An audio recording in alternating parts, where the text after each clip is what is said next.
നമ്മൾ ഈ പരിപാടി പ്ലാൻ ചെയ്തിരിക്കുന്നത് ഈ രീതിയിലാണ്. ഒന്ന്, വടകരയുടെ വികസന പ്രതിസന്ധികൾ, സന്ദേഹങ്ങൾ, പ്രതീക്ഷകൾ അത് നമ്മൾ ഒരു കുടുംബ സംഗമത്തിൻ്റെ സ്വഭാവത്തിൽ നമ്മൾ വിലയിരുത്തുകയാണ്. അത് സഖാവ് KT കൃത്യമായി പറഞ്ഞു. എന്തുകൊണ്ടാണ് വടകര പിന്നോട്ട് നിൽക്കുന്നത്? മുമ്പോട്ട് കുതിക്കാനുള്ള ഒരുപാട് അവസരങ്ങളുണ്ടായിട്ടും അത് നമ്മൾ നഷ്ടപ്പെടുത്തി.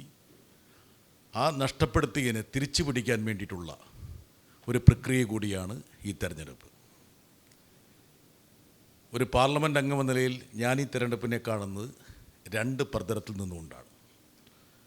ഒന്ന്, വടകരയുടെ വികസന സങ്കല്പങ്ങൾ, പ്രതീക്ഷകൾ. രണ്ട്, ദേശീയ രാഷ്ട്രീയത്തിൽ ശൈലജ ടീച്ചറെ പോലുള്ളൊരു വ്യക്തിയുടെ സാന്നിധ്യം എന്തുകൊണ്ടാണ് അനിവാര്യമാകുന്നത്? ഡൽഹിയിൽ നിന്ന് ദേശീയ രാഷ്ട്രീയത്തെ നോക്കിക്കാണുന്ന ഒരു എളിയ പൊതുപ്രവർത്തന നിലയ്ക്ക് മാറുന്ന ഇന്ത്യയുടെ സ്വഭാവത്തെ നിർണ്ണയിക്കുന്നതിൽ പാർലമെൻറ്റിന് നിർണായകമായ സ്ഥാനമുണ്ട്. അതുകൊണ്ടാണ് നമ്മുടെ ഏറ്റവും പ്രധാനപ്പെട്ട ഒരു ടാഗ് ലൈൻ, ഇടതുണ്ടെങ്കിലേ നമ്മുടെ ഇന്ത്യയുള്ളൂ. എന്നോട് പലരും ചോദിച്ചു, എന്താണ് ഈ നമ്മുടെ എന്നുള്ള ആ ഒരു സംജ്ഞയ്ക്ക് വലിയ അർത്ഥമുണ്ട്. നമ്മൾ അടിവരയിടുന്ന ബഹുസ്വരത, സാഹോദര്യം, ഫെഡറലിസം, മതനിരപേക്ഷത, ഇതാണ് നമ്മുടെ എന്നുള്ള ആ വാക്കുകൊണ്ട് നമ്മൾ പ്രതിഫലിപ്പിക്കാൻ ശ്രമിക്കുന്നത്. ശൈലജ ടീച്ചറെക്കുറിച്ച് ഞാൻ MP എന്ന നിലയിൽ ഞാൻ പറയുകയാണ്. എന്താ കാരണം വെച്ചാൽ ഞാൻ ഡൽഹിയിൽ നിന്നും മറ്റ് പല സ്ഥലങ്ങളിൽ നിന്നൊക്കെ നോക്കിക്കാണുന്നൊരു വ്യക്തി എന്ന നിലയിൽ ശൈലജ ടീച്ചറെക്കുറിച്ച് ഞാൻ ഒരു നിർവചനം നടത്താൻ ശ്രമിക്കുകയാണെങ്കിൽ, കേരളം അഭിമാനത്തോടെ നെഞ്ചിലേറ്റിയൊരു വ്യക്തിത്വം, ഇന്ത്യ ആദരവോടെ കാണുന്നൊരു വ്യക്തിത്വം, ലോകം ഉറ്റുനോക്കിയ ഒരു പൊതുപ്രവർത്തകൻ. അങ്ങനെ സംസ്ഥാനത്തിൻ്റെയും രാജ്യത്തിൻ്റെയും സർവ്വദേശീയ തലത്തിൻ്റെയും ഒരു പശ്ചാത്തലത്തിൽ നിന്നുകൊണ്ടാണ് ഞാൻ ശൈലജ ടീച്ചറിൻ്റെ സ്ഥാനാർത്ഥിത്വത്തെ കാണുന്നത്. അവരുടെ സാന്നിധ്യവും ശബ്ദവും പാർലമെൻറ്റിൽ ഉണ്ടാകുക എന്ന് പറയുന്നത് വടകരയുടെ വികസനത്തിന് മാത്രമല്ല, ഇന്ത്യയുടെ നഷ്ടപ്പെടുന്ന മൂല്യങ്ങളെ തിരികെ പിടിക്കാൻ അനിവാര്യമാണെന്ന് ഞാൻ വിശ്വസിക്കുന്നു. ഇതാണ് ഈ ചർച്ചയുടെ പ്രധാനപ്പെട്ട രണ്ട് നെടുന്തൂണുകൾ. ഇത് നമ്മുടെ ഒരു തുറന്ന സംവാദമാണ്. നിങ്ങൾക്ക് പല അഭിപ്രായങ്ങളും ഉണ്ടാകാം. ഏറ്റവും ഹ്രസ്വമായ രീതിയിലായിരിക്കണം സജഷൻസും ചോദ്യങ്ങളും പറയേണ്ടത്. ആമുഖമായി ഹ്രസ്വമായിട്ട് ഈ ഒരു സംവാദം തുറക്കാൻ വേണ്ടിയിട്ട്, ഉദ്ഘാടനം ചെയ്യാൻ വേണ്ടി ഞാൻ ശൈലജ ടീച്ചറെ ക്ഷണിക്കുകയാണ്. സ്നേഹമുള്ളവരെ, ആദ്യം തന്നെ ഞാൻ ജോൺ ബ്രിട്ടാസ് MPക്ക് ഒരു 100 നന്ദി പറയുകയാണ്.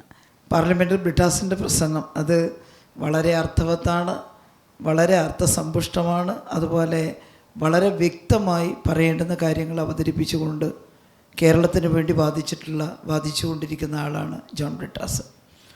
അപ്പോൾ ഇവിടെ നമ്മൾ ഇന്ന് ഈ പരിപാടി സംഘടിപ്പിക്കുമ്പം നമ്മുടെ പ്രധാനപ്പെട്ട ലക്ഷ്യം വടകര പാർലമെൻറ്റ് മണ്ഡലത്തിലെ പ്രധാനപ്പെട്ട പ്രശ്നങ്ങൾ അത് ജനശ്രദ്ധയിൽ കൊണ്ടുവരിക. അതെങ്ങനെയാണ് നമ്മൾ പരിഹരിക്കാൻ ഉദ്ദേശിക്കുന്നത്, അല്ലെങ്കിൽ ഇടപെടാൻ ഉദ്ദേശിക്കുന്നത്, അതിനൊരു മാർഗനിർദ്ദേശം എന്നുള്ള നിലയിൽ ചില കാര്യങ്ങൾ നമ്മൾ ജനങ്ങളുടെ മുമ്പാകെ വെക്കുക. ഇതൊരു തുടക്കമാണ്.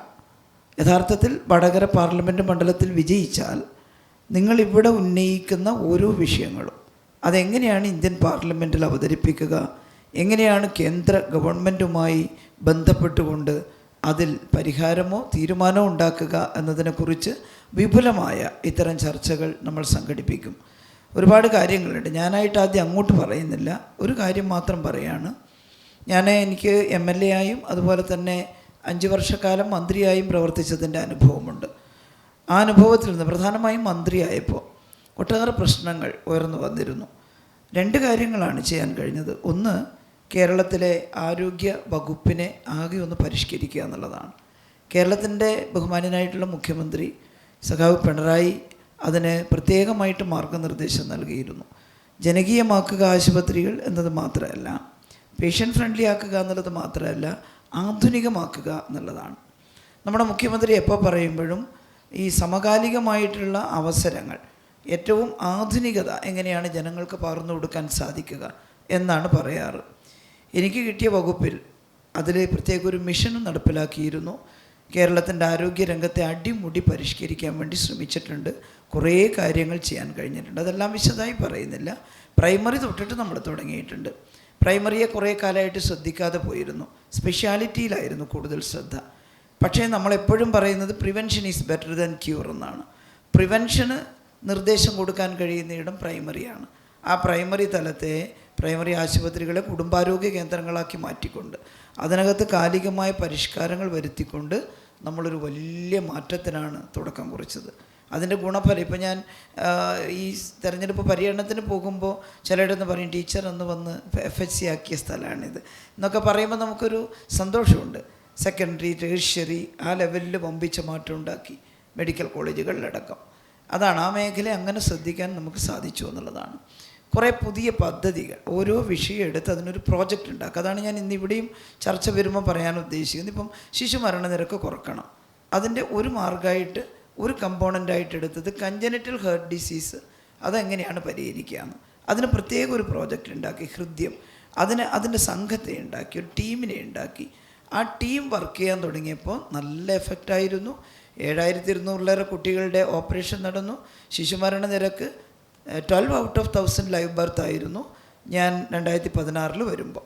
2020 അത് 5.4 ഔട്ട് ഓഫ് 1000 ലൈവ് ബർത്ത് ആക്കിയിട്ട് കുറച്ച് നേരെ പകുതിയാക്കിയിട്ട് കുറക്കാൻ നമുക്ക് സാധിക്കും. അപ്പോൾ ഒരു ടീം ഫോം ചെയ്ത് വർക്ക് ചെയ്താൽ ഉണ്ടാകുന്ന എഫക്റ്റ് എന്താണെന്ന് അന്ന് എല്ലാവരിലും പിന്നെ ഇപ്പോൾ ഈ കോവിഡും എല്ലാം കൈകാര്യം ചെയ്ത രീതി ഈ നാട്ടിലെ ജനങ്ങളുടെ മുമ്പാകെയുണ്ട്.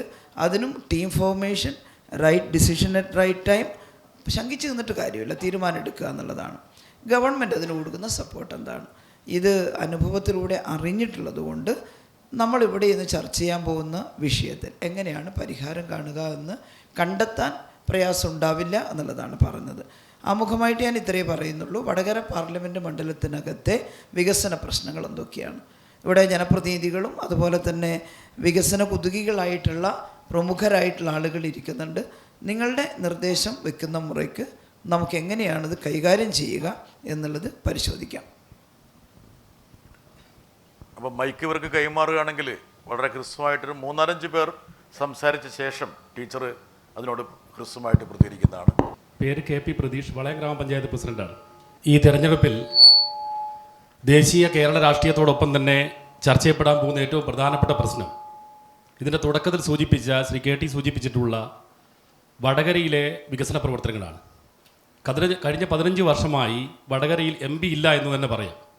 10 വർഷക്കാലം ശ്രീമാൻ മുല്ലപ്പള്ളി രാമചന്ദ്രൻ ഈ വടകര പാർലമെൻറ്റ് മണ്ഡലത്തെ സംരക്ഷിക്കുന്നതിന് വേണ്ടി അല്ലെങ്കിൽ വികസന പ്രവർത്തനം നടത്തുന്നതിന് വേണ്ടി ഒന്നും ചെയ്തില്ല. അതിൻ്റെ തുടർച്ച എന്നുള്ള നിലക്കാണ് ഏറ്റവും വലിയ അവഗണനയാണ് കഴിഞ്ഞ 5 വർഷക്കാലമായി ശ്രീ K മുരളീധരൻ, കോൺഗ്രസിൻ്റെ നേതാവാണ്, അദ്ദേഹം ഈ മണ്ഡലത്തോട് കാണിച്ചിട്ടുള്ളത്. ഇവിടെ കർഷകൻ്റെ പ്രശ്നങ്ങൾ, ഈ വടകര പാർലമെൻറ്റ് മണ്ഡലം പൂർണ്ണമായും കാർഷിക മേഖലയുമായി ബന്ധപ്പെട്ട് കഴിയുന്ന പ്രദേശങ്ങളാണ്. ഈ പ്രദേശത്തെ നാളികേര കർഷകർ, റബ്ബർ കർഷകർ, അവരുടെ പ്രശ്നം പരിഹരിക്കുന്നതിന് വേണ്ടി ഒന്നും ചെയ്തില്ല. അതുമാത്രമല്ല, വന്യജീവി ആക്രമണവുമായി ബന്ധപ്പെട്ടുകൊണ്ട് വലിയ പ്രതിസന്ധി മലയോര മേഖലയിലെല്ലാം നിലനിൽക്കുകയാണ്. ഇതിലൊന്നും യാതൊരു ഇടപെടലും ഉണ്ടായില്ല. അതുകൊണ്ട് തന്നെ ഇത്തരം പ്രശ്നങ്ങൾ പരിഹരിക്കുന്നതിന് വേണ്ടി ബഹുമാന്യയായ ശ്രീമതി ഷൈല ടീച്ചർ ജയിച്ച് പാർലമെൻറ്റ് അംഗമായി കഴിഞ്ഞാൽ എന്തെല്ലാം നടപടികളാണ് ഇതുമായി ബന്ധപ്പെട്ടുകൊണ്ട് ചെയ്യാൻ പോകുന്നതെന്ന് അറിയാൻ. ശരി പ്രതീഷ്, അടുത്ത ആൾ. ഞാൻ റീന സുരേഷ്, കുന്നമ്മൽ ഗ്രാമപഞ്ചായത്തിൽ വെൽഫെയർ സ്റ്റാൻഡിംഗ് കമ്മിറ്റി ചെയർപേഴ്സണാണ്. വടകരയിൽ നിന്ന് കല്ലാച്ചി വിലങ്ങാട് വഴി വയനാട്ടിലേക്കുള്ളൊരു പാത ഒരുപാട് കാലത്തെ ആശയവും ആവേശവുമാണ് ഈ മലയോര നിവാസികളെ സംബന്ധിച്ചിടത്തോളം. അതിന് കേന്ദ്ര ഗവൺമെൻറ്റിൽ നിന്നും NOC ലഭിക്കാത്തതാണ് പാതയുടെ പ്രവർത്തനത്തിൻ്റെ മുന്നോട്ടുള്ള പ്രയാണത്തിന് തടസ്സമായി വന്നിട്ടുള്ളത്. ഈ ഒരു പാത സ്ഥാപിച്ചെടുക്കുന്നതിനാവശ്യമായിട്ടുള്ള ശ്രമങ്ങളുടെ ടീച്ചറുടെ ഭാഗത്തു നിന്ന് ഉണ്ടാവുമോ എന്നുള്ളതാണ് എൻ്റെ ചോദ്യം. മൂടാടി ഗ്രാമപഞ്ചായത്ത് പ്രസിഡന്റാണ്, പേര് ശ്രീകുമാർ. നേരത്തെ ഇവിടെ പ്രതീക്ഷ സൂചിപ്പിച്ച പോലെ തന്നെ കഴിഞ്ഞ 15 വർഷം നമുക്കൊരു MP ഇല്ല എന്നുള്ളതാണ് നമ്മുടെ അനുഭവം. ഈ പാർലമെൻറ്റ് മണ്ഡലത്തിലെ തീരദേശ പഞ്ചായത്തുകൾ അനുഭവിക്കുന്ന ഏറ്റവും പ്രധാനപ്പെട്ട പ്രശ്നം CR-Z റൂളിൻ്റെ നിയന്ത്രണങ്ങളാണ്. ഇപ്പോൾ ഗ്രാമപഞ്ചായത്താണെങ്കിൽ 200 മീറ്റർ അപ്പുറത്താണ് വീടുകൾ നിർമ്മിക്കാൻ കഴിയൂ. 500 മീറ്റർ പരിധിക്ക് പുറത്താണ് കമേഴ്സ്യൽ ബിൽഡിങ്ങിന് പെർമിഷൻ കൊടുക്കാൻ കഴിയൂ. ഇപ്പോൾ നമ്മളൊക്കെ പഞ്ചായത്തിൽ മൂടാടി ടൗണിൽ പോലും ഒരു ബിൽഡിംഗ് എടുക്കാൻ കഴിയാത്ത സാഹചര്യമാണുള്ളത്. അപ്പോൾ അത് വലിയ ബുദ്ധിമുട്ടുണ്ടാക്കുന്നുണ്ട്. അതുപോലെ തന്നെ ഈ നാഷണൽ ഹൈവേ നമ്മളത് സ്വപ്ന പദ്ധതിയാണ്. പക്ഷേ അതിൻ്റെ നിർമ്മാണവുമായി ബന്ധപ്പെട്ട് അതിൽ ഡ്രെയിനേജ് സംവിധാനം ശാസ്ത്രീയമായി അല്ല എന്നുള്ള ഒരഭിപ്രായമാണ് പൊതുവേ ഉള്ളത്. വലിയ വെള്ളക്കെട്ട് മഴക്കാലത്ത് അനുഭവിക്കുകയാണ്. ഗ്രാമപഞ്ചായത്തുകളെ സംബന്ധിച്ചിടത്തോളം വലിയ ദുരിതത്തിലേക്കാണ് അത് പോയിക്കൊണ്ടിരിക്കുന്നത്. അതുപോലെ തന്നെ സർവീസ് റോഡുകൾ 7.5 മീറ്ററാണ് അതിൽ പ്ലാനിൽ പറഞ്ഞതെങ്കിലും പല സ്ഥലത്തും 7.5 മീറ്റർ സർവീസ് റോഡ് ഇല്ല എന്നുള്ളൊരു സാഹചര്യം നിലനിൽക്കുന്നുണ്ട്. അപ്പോൾ ഈ കാര്യങ്ങളിലൊക്കെ വലിയ ഇടപെടൽ ബഹുമാനപ്പെട്ട ശരി ശ്രീകുമാർ, താങ്ക് യു. അടുത്ത ആളിലേക്ക് മൈക്ക് കൈമാറുന്നു. ഷീജ ശശി, കോഴിക്കോട് ജില്ലാ പഞ്ചായത്ത് പ്രസിഡൻ്റാണ്. അപ്പോൾ ഇവിടെ സൂചിപ്പിച്ചതുപോലെ നമുക്കറിയാം ശൈല ടീച്ചർ ജയിക്കുമെന്നുള്ളതിൽ നമുക്ക് യാതൊരു തർക്കവുമില്ല. നല്ല ഭൂരിപക്ഷത്തോട് ജയിപ്പിക്കുക എന്നുള്ളതാണ് നമ്മുടെ ഉത്തരവാദിത്വം. തീർച്ചയായും ടീച്ചർ ജയിച്ചു വന്നാൽ വടകര പാർലമെൻറ്റ് മണ്ഡലത്തിൽ വളരെ വലിയ വികസന പ്രവർത്തനം ഉണ്ടാവുമെന്ന് നമുക്കറിയാം. പക്ഷേ നമുക്ക് കഴിഞ്ഞ ഒരു എം പിയുടെ പ്രവർത്തനം എന്ന് പറയുന്നത് നമുക്കറിയാം, ഒരു എം പിയിൽ നിന്ന് നമ്മൾ പ്രതീക്ഷിക്കുന്നത് നമ്മുടെ ഒരു പാർലമെൻറ്റിലേക്ക് വേണ്ടിയിട്ടുള്ള പ്രവർത്തനങ്ങളിൽ ഒരു കൃത്യമായിട്ടുള്ള ഒരു പ്ലാൻ ഉണ്ടാവുക, അതനുസരിച്ചുള്ള പദ്ധതികൾ ഉണ്ടാവുക. ആ പദ്ധതികൾ നമ്മുടെ ത്രിതല പഞ്ചായത്ത് സംവിധാനങ്ങളുമായിട്ട് ബന്ധപ്പെടുത്തി നമുക്ക് നമ്മുടെ താഴെ തട്ടിലേക്ക് നടപ്പാക്കാൻ കഴിയുന്ന രീതിയിലുള്ള ഒരു പ്രവർത്തനമാണ് നമ്മൾ ഒരു എം പിയിൽ നിന്ന് പ്രതീക്ഷിക്കുന്നത്. നമ്മളെ സംബന്ധിച്ചിടത്തോളം കഴിഞ്ഞ എം പിയിൽ നിന്ന് നമുക്ക് യാതൊരു വികസന പ്രവർത്തനവും നമ്മുടെ വടകര പാർലമെൻറ്റിൽ ഉണ്ടായിട്ടില്ല എന്നുള്ളത് നമുക്കറിയാം. കോഴിക്കോട് ജില്ലയിൽ ഒട്ടേറെ വികസന പ്രവർത്തനങ്ങൾ പാർലമെൻറ്റ് ഫണ്ട് ഉപയോഗിച്ച് ചെയ്യാൻ കഴിയുന്ന പ്രവർത്തനങ്ങളുണ്ട്. അതൊക്കെ തന്നെ ഇവിടെ പല ആളുകളും സംസാരിക്കുന്നുണ്ട്. അപ്പം ഒരു പ്രശ്നം എനിക്ക് സ്ഥാനാർത്ഥിയുടെ മുന്നിൽ വയ്ക്കാനുള്ളത്, എം പി ആയി കഴിയുമ്പോൾ ഞങ്ങളുടെ ഇപ്പം നേരത്തെ ഇവിടെ സൂചിപ്പിച്ചിട്ടുള്ള നമ്മുടെ വന്യജീവിയുടെ അക്രമം മലയോര കർഷകർ അനുഭവിക്കുന്ന ഏറ്റവും വലിയൊരു പ്രശ്നമാണ്. ഇന്നിപ്പം അവരുടെ കൃഷിയിടങ്ങൾ നശിപ്പിക്കുക എന്നതിലപ്പുറം മനുഷ്യന് ജീവഹാനി സംഭവിക്കുന്ന രീതിയിലാണ് വന്യജീവികളുടെ ഇടപെടലുകൾ വന്യജീവിയുടെ അക്രമം മൂലം ഉണ്ടാകുന്നത്. അതിനൊരു ശാശ്വത പരിഹാരം ഉണ്ടാകുന്നതോടൊപ്പം മറ്റൊരു പ്രശ്നം സൂചിപ്പിക്കാനുള്ളത്, നമ്മുടെ കോഴിക്കോടിനെയും വയനാടിനെയും എളുപ്പത്തിൽ ബന്ധിപ്പിക്കുന്ന അല്ലെങ്കിൽ എളുപ്പത്തിൽ നമുക്ക് യാത്ര ചെയ്യാൻ കഴിയുന്നതാണ് പടിഞ്ഞാറത്ര പൂഴിത്തോട് ബദൽ റോഡ്. MLAയുടെ നേതൃത്വത്തിൽ അതിന് കുറേയേറെ പ്രവർത്തനങ്ങൾ മുന്നോട്ട് പോയിട്ടുണ്ട്. കേന്ദ്രത്തിൽ നിന്നുള്ള കൃത്യമായിട്ടുള്ള ഇടപെടൽ നടത്താൻ നമുക്ക് ആരുമില്ലാത്തതാണ് നമുക്ക് ഈ പദ്ധതി ഇംപ്ലിമെൻ്റ് ചെയ്യാൻ കഴിയാത്തത് എന്നാണ് മനസ്സിലാക്കുന്നത്. തീർച്ചയായിട്ടും അതിനൊരു ശാശ്വത പരിഹാരം ഉണ്ടാവണമെന്ന് അഭ്യർത്ഥിക്കുകയാണ്. ശരി ഷീജ, താങ്ക് യു. നമുക്ക് ഒരു ചോദ്യം കൂടി എടുത്ത ശേഷം നമ്മൾ ടീച്ചറിലേക്ക് പോകുന്നതാണ്.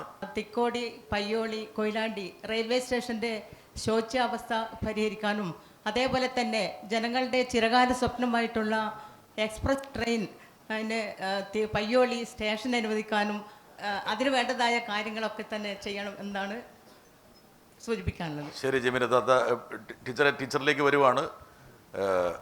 5 പേര് സംസാരിച്ചു കഴിഞ്ഞു. വ്യത്യസ്തമായ വിഷയങ്ങൾ, കാർഷിക പ്രതിസന്ധി മുതൽ തീരദേശ മേഖലയിലെ നിർമ്മാണ പ്രശ്നങ്ങൾ, ഒന്നുകൂടി പറയാം സാർ. പിന്നെ അതുപോലെ തന്നെ റെയിൽവേ സ്റ്റേഷൻ്റെ ശോച്യാവസ്ഥ, വന്യജീവി പ്രശ്നങ്ങൾ. അതെ, കഴിഞ്ഞ പ്രാവശ്യത്തെ തെരഞ്ഞെടുപ്പിന് നമ്മൾ വിജയിപ്പിച്ച വിദ്വാനെ എനിക്ക് നന്നായിട്ട് അറിയാം, കെ മുരളീധരൻ. മൂപ്പർക്ക് വടകരയൊന്നും ഒരു പ്രത്യേകിച്ച് വിഷയമായിരുന്നില്ല. അദ്ദേഹത്തിൻ്റെ സഹോദരി പറഞ്ഞ പോലെ വട്ടിയൂർക്കാവിൽ എങ്ങനെ പോയി നിൽക്കാമെന്നുള്ളതാണ് അദ്ദേഹം ആലോചിച്ചുകൊണ്ടിരുന്നത്. അതുകൊണ്ട് ഒരുപക്ഷെ നമ്മളിനി അദ്ദേഹത്തെക്കുറിച്ച് കൂടുതൽ സംസാരിക്കണം എന്നുള്ള കാര്യം സംശയമാണ് എനിക്ക്. ടീച്ചറിലേക്ക് പോകും. അതെ അതെ. അപ്പോൾ ഇവിടെ പറഞ്ഞ ആദ്യത്തെ വിഷയം, അത് ഈ തെരഞ്ഞെടുപ്പ് പര്യടനത്തിനിടയിൽ തന്നെ നിരവധി ആളുകൾ എന്നോട് പറഞ്ഞതാണ്, കർഷകരുടെ പ്രശ്നങ്ങൾ. അത് പറയാതെ തന്നെ നമുക്കെല്ലാവർക്കും അറിയുന്ന വിഷയമാണ്. ഇതിൽ ഒരു പ്രശ്നം വളരെ രൂക്ഷമായിരിക്കുന്നു, ഈ വന്യജീവി മനുഷ്യ സംഘർഷങ്ങൾ.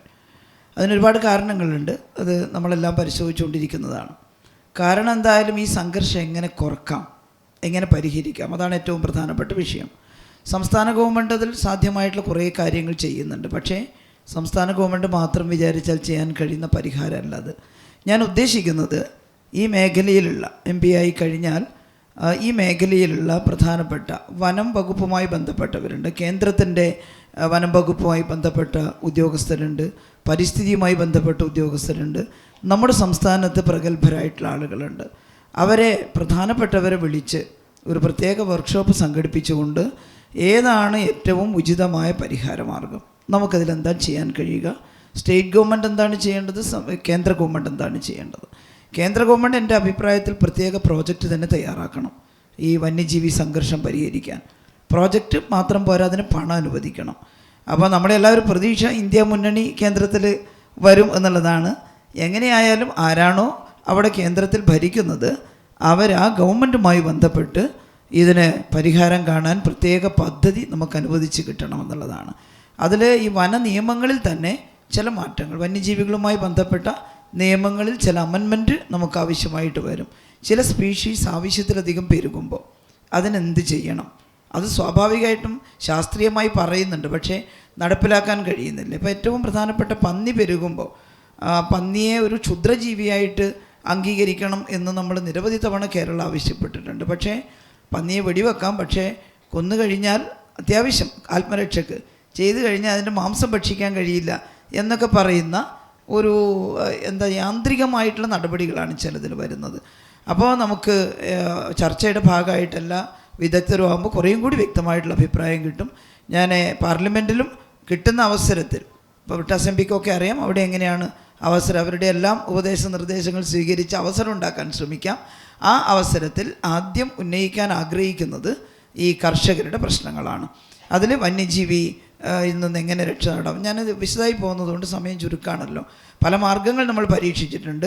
ഞാൻ പേരാവൂർ MLA ആയ സമയത്ത് മുമ്പ് ഹാങ്ങിങ് ഫെൻസ് അതും ഇതൊക്കെ പറഞ്ഞിരുന്നു. പക്ഷേ ആനമതിലിനൊരു 2 കോടി രൂപ അന്ന് അനുവദിപ്പിക്കാൻ സാധിച്ചിരുന്നു. സെൻട്രൽ ഗവൺമെൻറ്റിൽ നിന്ന് സമ്മർദ്ദം ചെലുത്തി നമ്മുടെ വൈൽഡ് ലൈഫ് വിഭാഗം വഴി വന്നിട്ടുള്ള ഒരു പണമായിരുന്നു. പക്ഷേ ആ 2 കോടിക്കൊക്കെ ചെറിയ സ്ഥലത്തെ ആനമതിലുണ്ടാക്കാൻ സാധിക്കുകയുള്ളൂ. എന്നാലും ഉണ്ടാക്കിയ ഭാഗത്ത് പ്രൊട്ടക്ഷൻ ഉണ്ടായിരുന്നു. അപ്പോൾ അതുമാത്രമല്ല, ഒരുപാട് വേറെ ശാസ്ത്രീയമായ മാർഗ്ഗങ്ങളുണ്ട്. കാട്ടിനകത്ത് ചെയ്യേണ്ട വിഷയങ്ങളുണ്ട്, വന്യജീവികളെ അവിടെ തന്നെ നിർത്താൻ കഴിയുന്ന രീതിയിൽ. അപ്പോൾ അതെല്ലാം അത്തരത്തിലുള്ള പ്രായോഗിക മാർഗ്ഗങ്ങൾ സ്വീകരിച്ചുകൊണ്ട് മനുഷ്യർക്ക് പ്രൊട്ടക്ഷൻ നൽകാനുള്ള എല്ലാ കാര്യങ്ങളും അതിന് നേതൃത്വപരമായിട്ടുള്ള ഇടപെടൽ നടത്തും. പിന്നെ താങ്ങുവില നിശ്ചയിക്കുക, കൃഷി നാശം സംഭവിക്കുമ്പോഴുള്ള നഷ്ടപരിഹാരം അതിൻ്റെ തുക വർദ്ധിപ്പിക്കുക, ഇതെല്ലാം സംസ്ഥാന ഗവൺമെൻറ്റിനെ സപ്പോർട്ട് ചെയ്യണം കേന്ദ്രം. നമ്മുടെ ഈ നികുതി പണത്തിൻ്റെ ഇപ്പം തരുന്ന വിഹിതം കൊണ്ട് നമ്മൾ ആഗ്രഹിച്ചിട്ടും ഒരുപാട് വർദ്ധിപ്പിക്കാൻ കഴിയുന്നില്ല. അപ്പോൾ സെൻട്രൽ ഗവൺമെൻറ്റിൻ്റെ സപ്പോർട്ടാണ് കാർഷിക മേഖലയിൽ ഏറ്റവും പ്രധാനമായിട്ട് വരുന്നത്. അതിനുവേണ്ടി ശക്തമായി കൃഷിക്കാരോടൊപ്പം നിന്ന് പൊരുതും നേടിയെടുക്കാൻ കഴിയുമെന്നാണ് ഈ വിശ്വസിക്കുന്നത്. രണ്ടാമത്തത് തീരദേശത്ത് ഈ പാർലമെൻറ്റ് മണ്ഡലത്തിൻ്റെ വടകര മണ്ഡലത്തിൻ്റെ പ്രധാനപ്പെട്ട 2 വിഷയങ്ങളിൽ ഒന്ന് മലയോര മേഖല, വനമേഖല, രണ്ടാമത്തത് വലിയ വിശാലമായ തീരദേശ മേഖലയാണ്. തീരദേശ മേഖലയിൽ CRZ പ്രശ്നങ്ങളുണ്ട്. സംസ്ഥാന ഗവൺമെൻറ് ഇടപെട്ടുകൊണ്ടിരിക്കുകയാണ്. ചെറിയ ചില മാറ്റങ്ങൾ ഇടപെടലിലൂടെ വരുത്താൻ ഇതിനകം സാധിച്ചിട്ടുണ്ട്. ആ പ്രശ്നങ്ങൾ പൂർണ്ണമായും പഠിച്ചുകൊണ്ട് നമുക്ക് പ്രായോഗികമായി എത്രത്തോളം അതിൽ മാറ്റങ്ങൾ വരുത്താൻ സാധിക്കും. ആളുകളുടെ സംരക്ഷണമാണ് നമുക്ക് പ്രധാനം. അതിൽ ഈ നിയമങ്ങൾ എത്രത്തോളം അതിനനുകൂലമായിട്ട് മാറ്റിയെടുക്കാൻ സാധിക്കുമെന്നുള്ളത് CRZ ബന്ധപ്പെട്ടിട്ടുള്ള വിഷയങ്ങൾ. കേരള ഗവൺമെൻറ്റുമായി കൂടി ബന്ധപ്പെട്ടുകൊണ്ട് സെൻട്രൽ ഗവൺമെൻറ്റിൽ അതിന് സമ്മർദ്ദം ചെലുത്തും. അതിന് എങ്ങനെയാണ് ഈ പുനരധിവാസ കാര്യങ്ങളൊക്കെ അതിലും ഈ പറയുന്നത് പോലെ ഇടപെടും എന്നുള്ളതാണ് പറയാനുള്ളത്. പിന്നെ നാഷണൽ ഹൈവേ അതിൻ്റെ പ്രോജക്റ്റൊക്കെ തയ്യാറായി എന്നാണ് തോന്നുന്നത്. എന്നാൽ ഈ പരാതി പലയിടത്തുനിന്നും കേട്ടിട്ടുണ്ട്. നാഷണൽ ഹൈവേ ആവശ്യമില്ല എന്ന് നമ്മളാരും പറഞ്ഞിട്ടില്ല. പക്ഷേ സർവീസ് റോഡ് അതുപോലെ തന്നെ അതിൽ ആവശ്യമായി വെള്ളം ഒഴുകിപ്പോകാൻ ചിലയിടത്ത് ഈ പരാതിയുണ്ട്. അപ്പോൾ അതിൻ്റെ ഉദ്യോഗസ്ഥന്മാരെ നമ്മുടെ മണ്ഡലത്തിനകത്ത് വരുന്ന പ്രദേശത്തുള്ള ചാർജുള്ള ഉദ്യോഗസ്ഥന്മാരെ വിളിച്ചു വരുത്തും. അതിന് കേന്ദ്രത്തിൽ തന്നെയുള്ള അതിൻ്റെ ഏറ്റവും പ്രധാനപ്പെട്ട നേതൃത്വം കൊടുക്കുന്നത് ആരാണോ ആ ഉദ്യോഗസ്ഥന്മാരെയും കോൺട്രാക്ടർമാരെയും എല്ലാം വിളിച്ചു ചേർത്തുകൊണ്ട് വെള്ളക്കെട്ടിന് പരിഹാരം കാണാൻ നിർബന്ധമായിട്ടും കണ്ടിരിക്കണം എന്ന് തന്നെ പറഞ്ഞുകൊണ്ട് ആ വിഷയങ്ങളിൽ ഇടപെടും. അതിന് പരിഹാരം കാണാൻ പരിശ്രമിക്കും. 7.5 മീറ്റർ എന്നുള്ളത് ഇല്ലാത്ത സ്ഥലത്ത് അത് പരിശോധിച്ചിട്ട് എങ്ങനെയാണത് അവിടെ ഈ 7.5 മീറ്റർ ആക്കിയിട്ട് മാറ്റുക. വെള്ളക്കെട്ടിന് നിർബന്ധമായിട്ടും പരിഹാരം കാണണം. അത് കാണാൻ ഇടപെടും എന്നുള്ളത് തന്നെയാണ് പറയാനുള്ളത്. പിന്നെ നമ്മുടെ ഷീജ ശശി ചോദിച്ചതും ഈ വന്യജീവി ഞാൻ മറുപടി പറഞ്ഞു കഴിഞ്ഞു. ജമീല, അതെ, ഇതുണ്ട് പടിഞ്ഞാറത്തറ പൂഴിത്തോട്. നമ്മുടെ TP രാമകൃഷ്ണേട്ടൻ അതിനകത്ത് ഇടപെട്ടുകൊണ്ടേയിരിക്കുകയാണ്. ഇപ്പോൾ ഒരു 1.5 കോടി രൂപ അതിൻ്റെ ഇൻവെസ്റ്റിഗേഷന് വേണ്ടി ടെൻഡറായിട്ടുണ്ട് എന്ന് പറഞ്ഞു. ഇൻവെസ്റ്റിഗേഷന് വേണ്ടി തുക അനുവദിച്ചാൽ പിന്നെ നമുക്കൊരു പിടിവള്ളിയായി. പിന്നെ അതിൻ്റെ എസ്റ്റിമേറ്റ് തയ്യാറാക്കി അതിൻ്റെ DPR തയ്യാറാക്കി രാമകൃഷ്ണൻ്റെ കൂടെ നിന്നുകൊണ്ട് അത് നേടിയെടുക്കുന്നതിന് ഞാനും കൂടെ അതിലൊരു ഭാഗമായിട്ട് പ്രവർത്തിക്കും. ഇപ്പോൾ തന്നെ MLA ശക്തമായി ഇടപെട്ടുകൊണ്ടിരിക്കുന്ന വിഷയമാണ്. അത് യാഥാർത്ഥ്യമാക്കാൻ നമുക്ക് കഴിയും എന്ന് തന്നെയാണ് കരുതുന്നത്. പിന്നെ ഈ തിക്കോടി പയ്യോളി റെയിൽവേ സ്റ്റേഷൻ്റെ പുരോഗതിക്കാണ്. കൊയിലാണ്ടി ഇതുപോലെ തന്നെ പ്രധാനമായിട്ട് പറയുന്നുണ്ട്. ഈ കൂട്ടത്തിൽ ചോദിച്ചില്ല എന്നേ ഉള്ളൂ. കൊയിലാണ്ടി വളരെ പ്രധാനപ്പെട്ട ഒരു റെയിൽവേ സ്റ്റേഷനാണ്. പോകുന്നിടക്കുന്നെല്ലാം പറയുന്നുണ്ട്. ഏറ്റവും അവഗണിക്കപ്പെട്ടു പോയത് കൊയിലാണ്ടിയാണെന്ന് പറയുന്നുണ്ട്. തിക്കോടിയും പയ്യോളിയും പ്രധാനപ്പെട്ടത് തന്നെയാണ്. അതിൻ്റെ ആധുനിക വികസനത്തിന് വേണ്ടി തുടക്കം മുതൽ നമുക്ക് ഇടപെടാം. എന്തായാലും കുറേ മാറ്റങ്ങൾ ഉണ്ടാക്കാൻ കഴിയുമെന്നാണ് ഞാൻ പ്രതീക്ഷിക്കുന്നത്. എക്സ്പ്രസ് ട്രെയിൻ അത് നമുക്ക് ശ്രമിക്കാം. എങ്ങനെയാണ് എക്സ്പ്രസ് ട്രെയിൻ എന്ന് പറയുമ്പോൾ അടുത്തടുത്ത സ്റ്റോപ്പ് കിട്ടിയെന്ന് വരില്ല. ഇത് എക്സ്പ്രസ് ട്രെയിൻ എന്ന് പറഞ്ഞാൽ തന്നെ സ്റ്റോപ്പ് കുറവായ ട്രെയിനുകളാണ്. അതല്ലാത്ത ട്രെയിനുകളുണ്ട്. എക്സ്പ്രസ് ട്രെയിൻ പോലെ തന്നെ മനോഹരമായ ഒട്ടേറെ ട്രെയിനുകളുണ്ട്. അപ്പോൾ തിക്കോടിക്കും പയ്യോളിക്കും യാത്രക്കാർക്ക് സൗകര്യപ്രദമായ രീതിയിൽ പ്രധാനപ്പെട്ട ട്രെയിനുകളുടെ സ്റ്റോപ്പ്, ഇവിടെയെല്ലാം ജനങ്ങൾ ബിസിനസ്സിനും മറ്റു കാര്യങ്ങൾക്കൊക്കെ പോകുന്ന ധാരാളം ആളുകളാണ് യാത്ര ചെയ്യുന്നത്. അവർക്ക് വേണ്ടി ട്രെയിനുകളുടെ സ്റ്റോപ്പ് അവിടെ കിട്ടുന്നതിന് വേണ്ടി പരിശ്രമിക്കും, അതിനുവേണ്ടി ഇടപെടും. അതുപോലെ ഈ റെയിൽവേ സ്റ്റേഷനുകളുടെ വികസനം അതിന് പ്രോജക്റ്റുകൾ തയ്യാറാക്കി കേന്ദ്ര റെയിൽവേ മന്ത്രാലയവുമായി ബന്ധപ്പെട്ട് ജോൺ ബ്രിട്ടാസ് MP ഒക്കെ അവിടെയുണ്ട്, എനിക്ക് ഇവരെല്ലാം പരിചയപ്പെടുത്തി തരാൻ.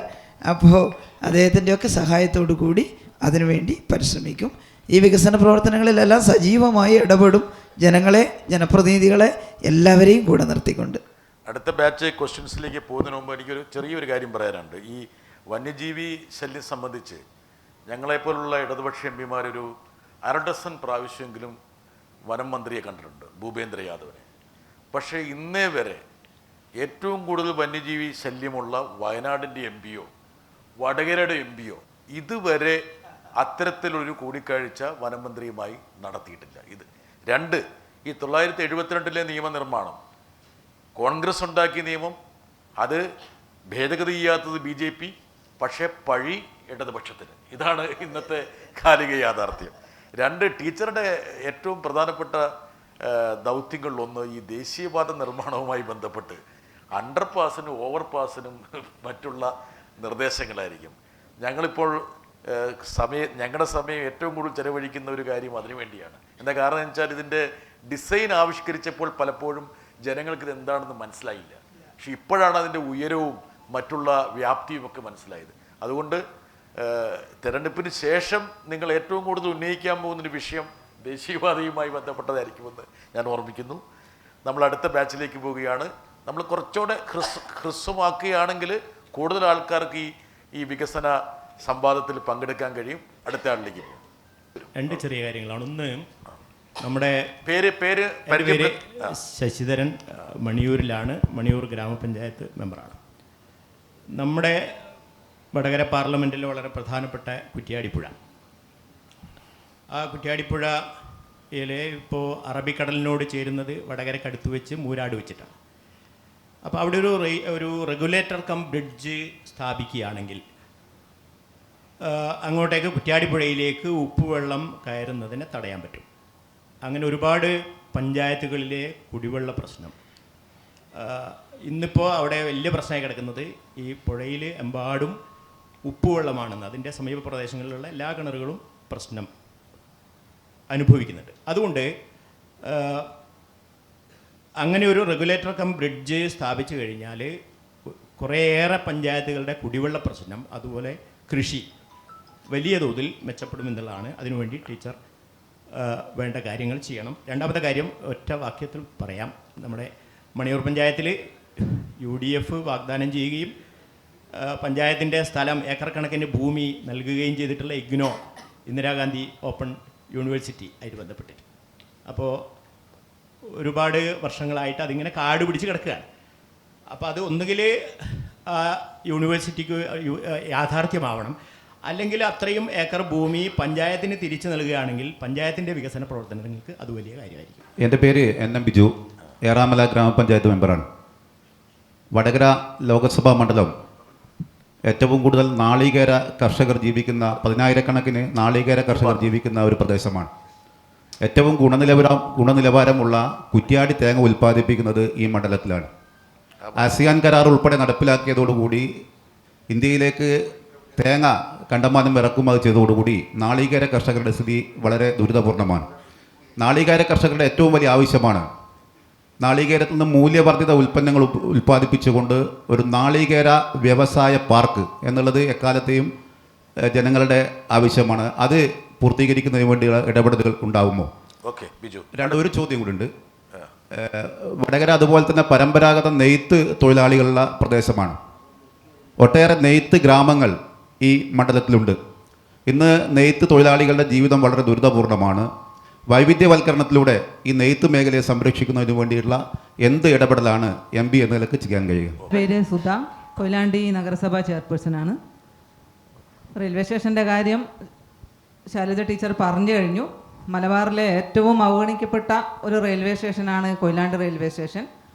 പല പ്രാവശ്യവും നമ്മൾ അതിന് വേണ്ടിയിട്ട് മുല്ലപ്പള്ളി ആയപ്പോൾ, മുരളീധരനായപ്പോൾ അതിൻ്റെ പല പരാതികളും പറഞ്ഞതാണെങ്കിലും തീരെ അത് ശ്രദ്ധിക്കാത്ത രീതിയിലാണ് പോയിട്ടുള്ളത്.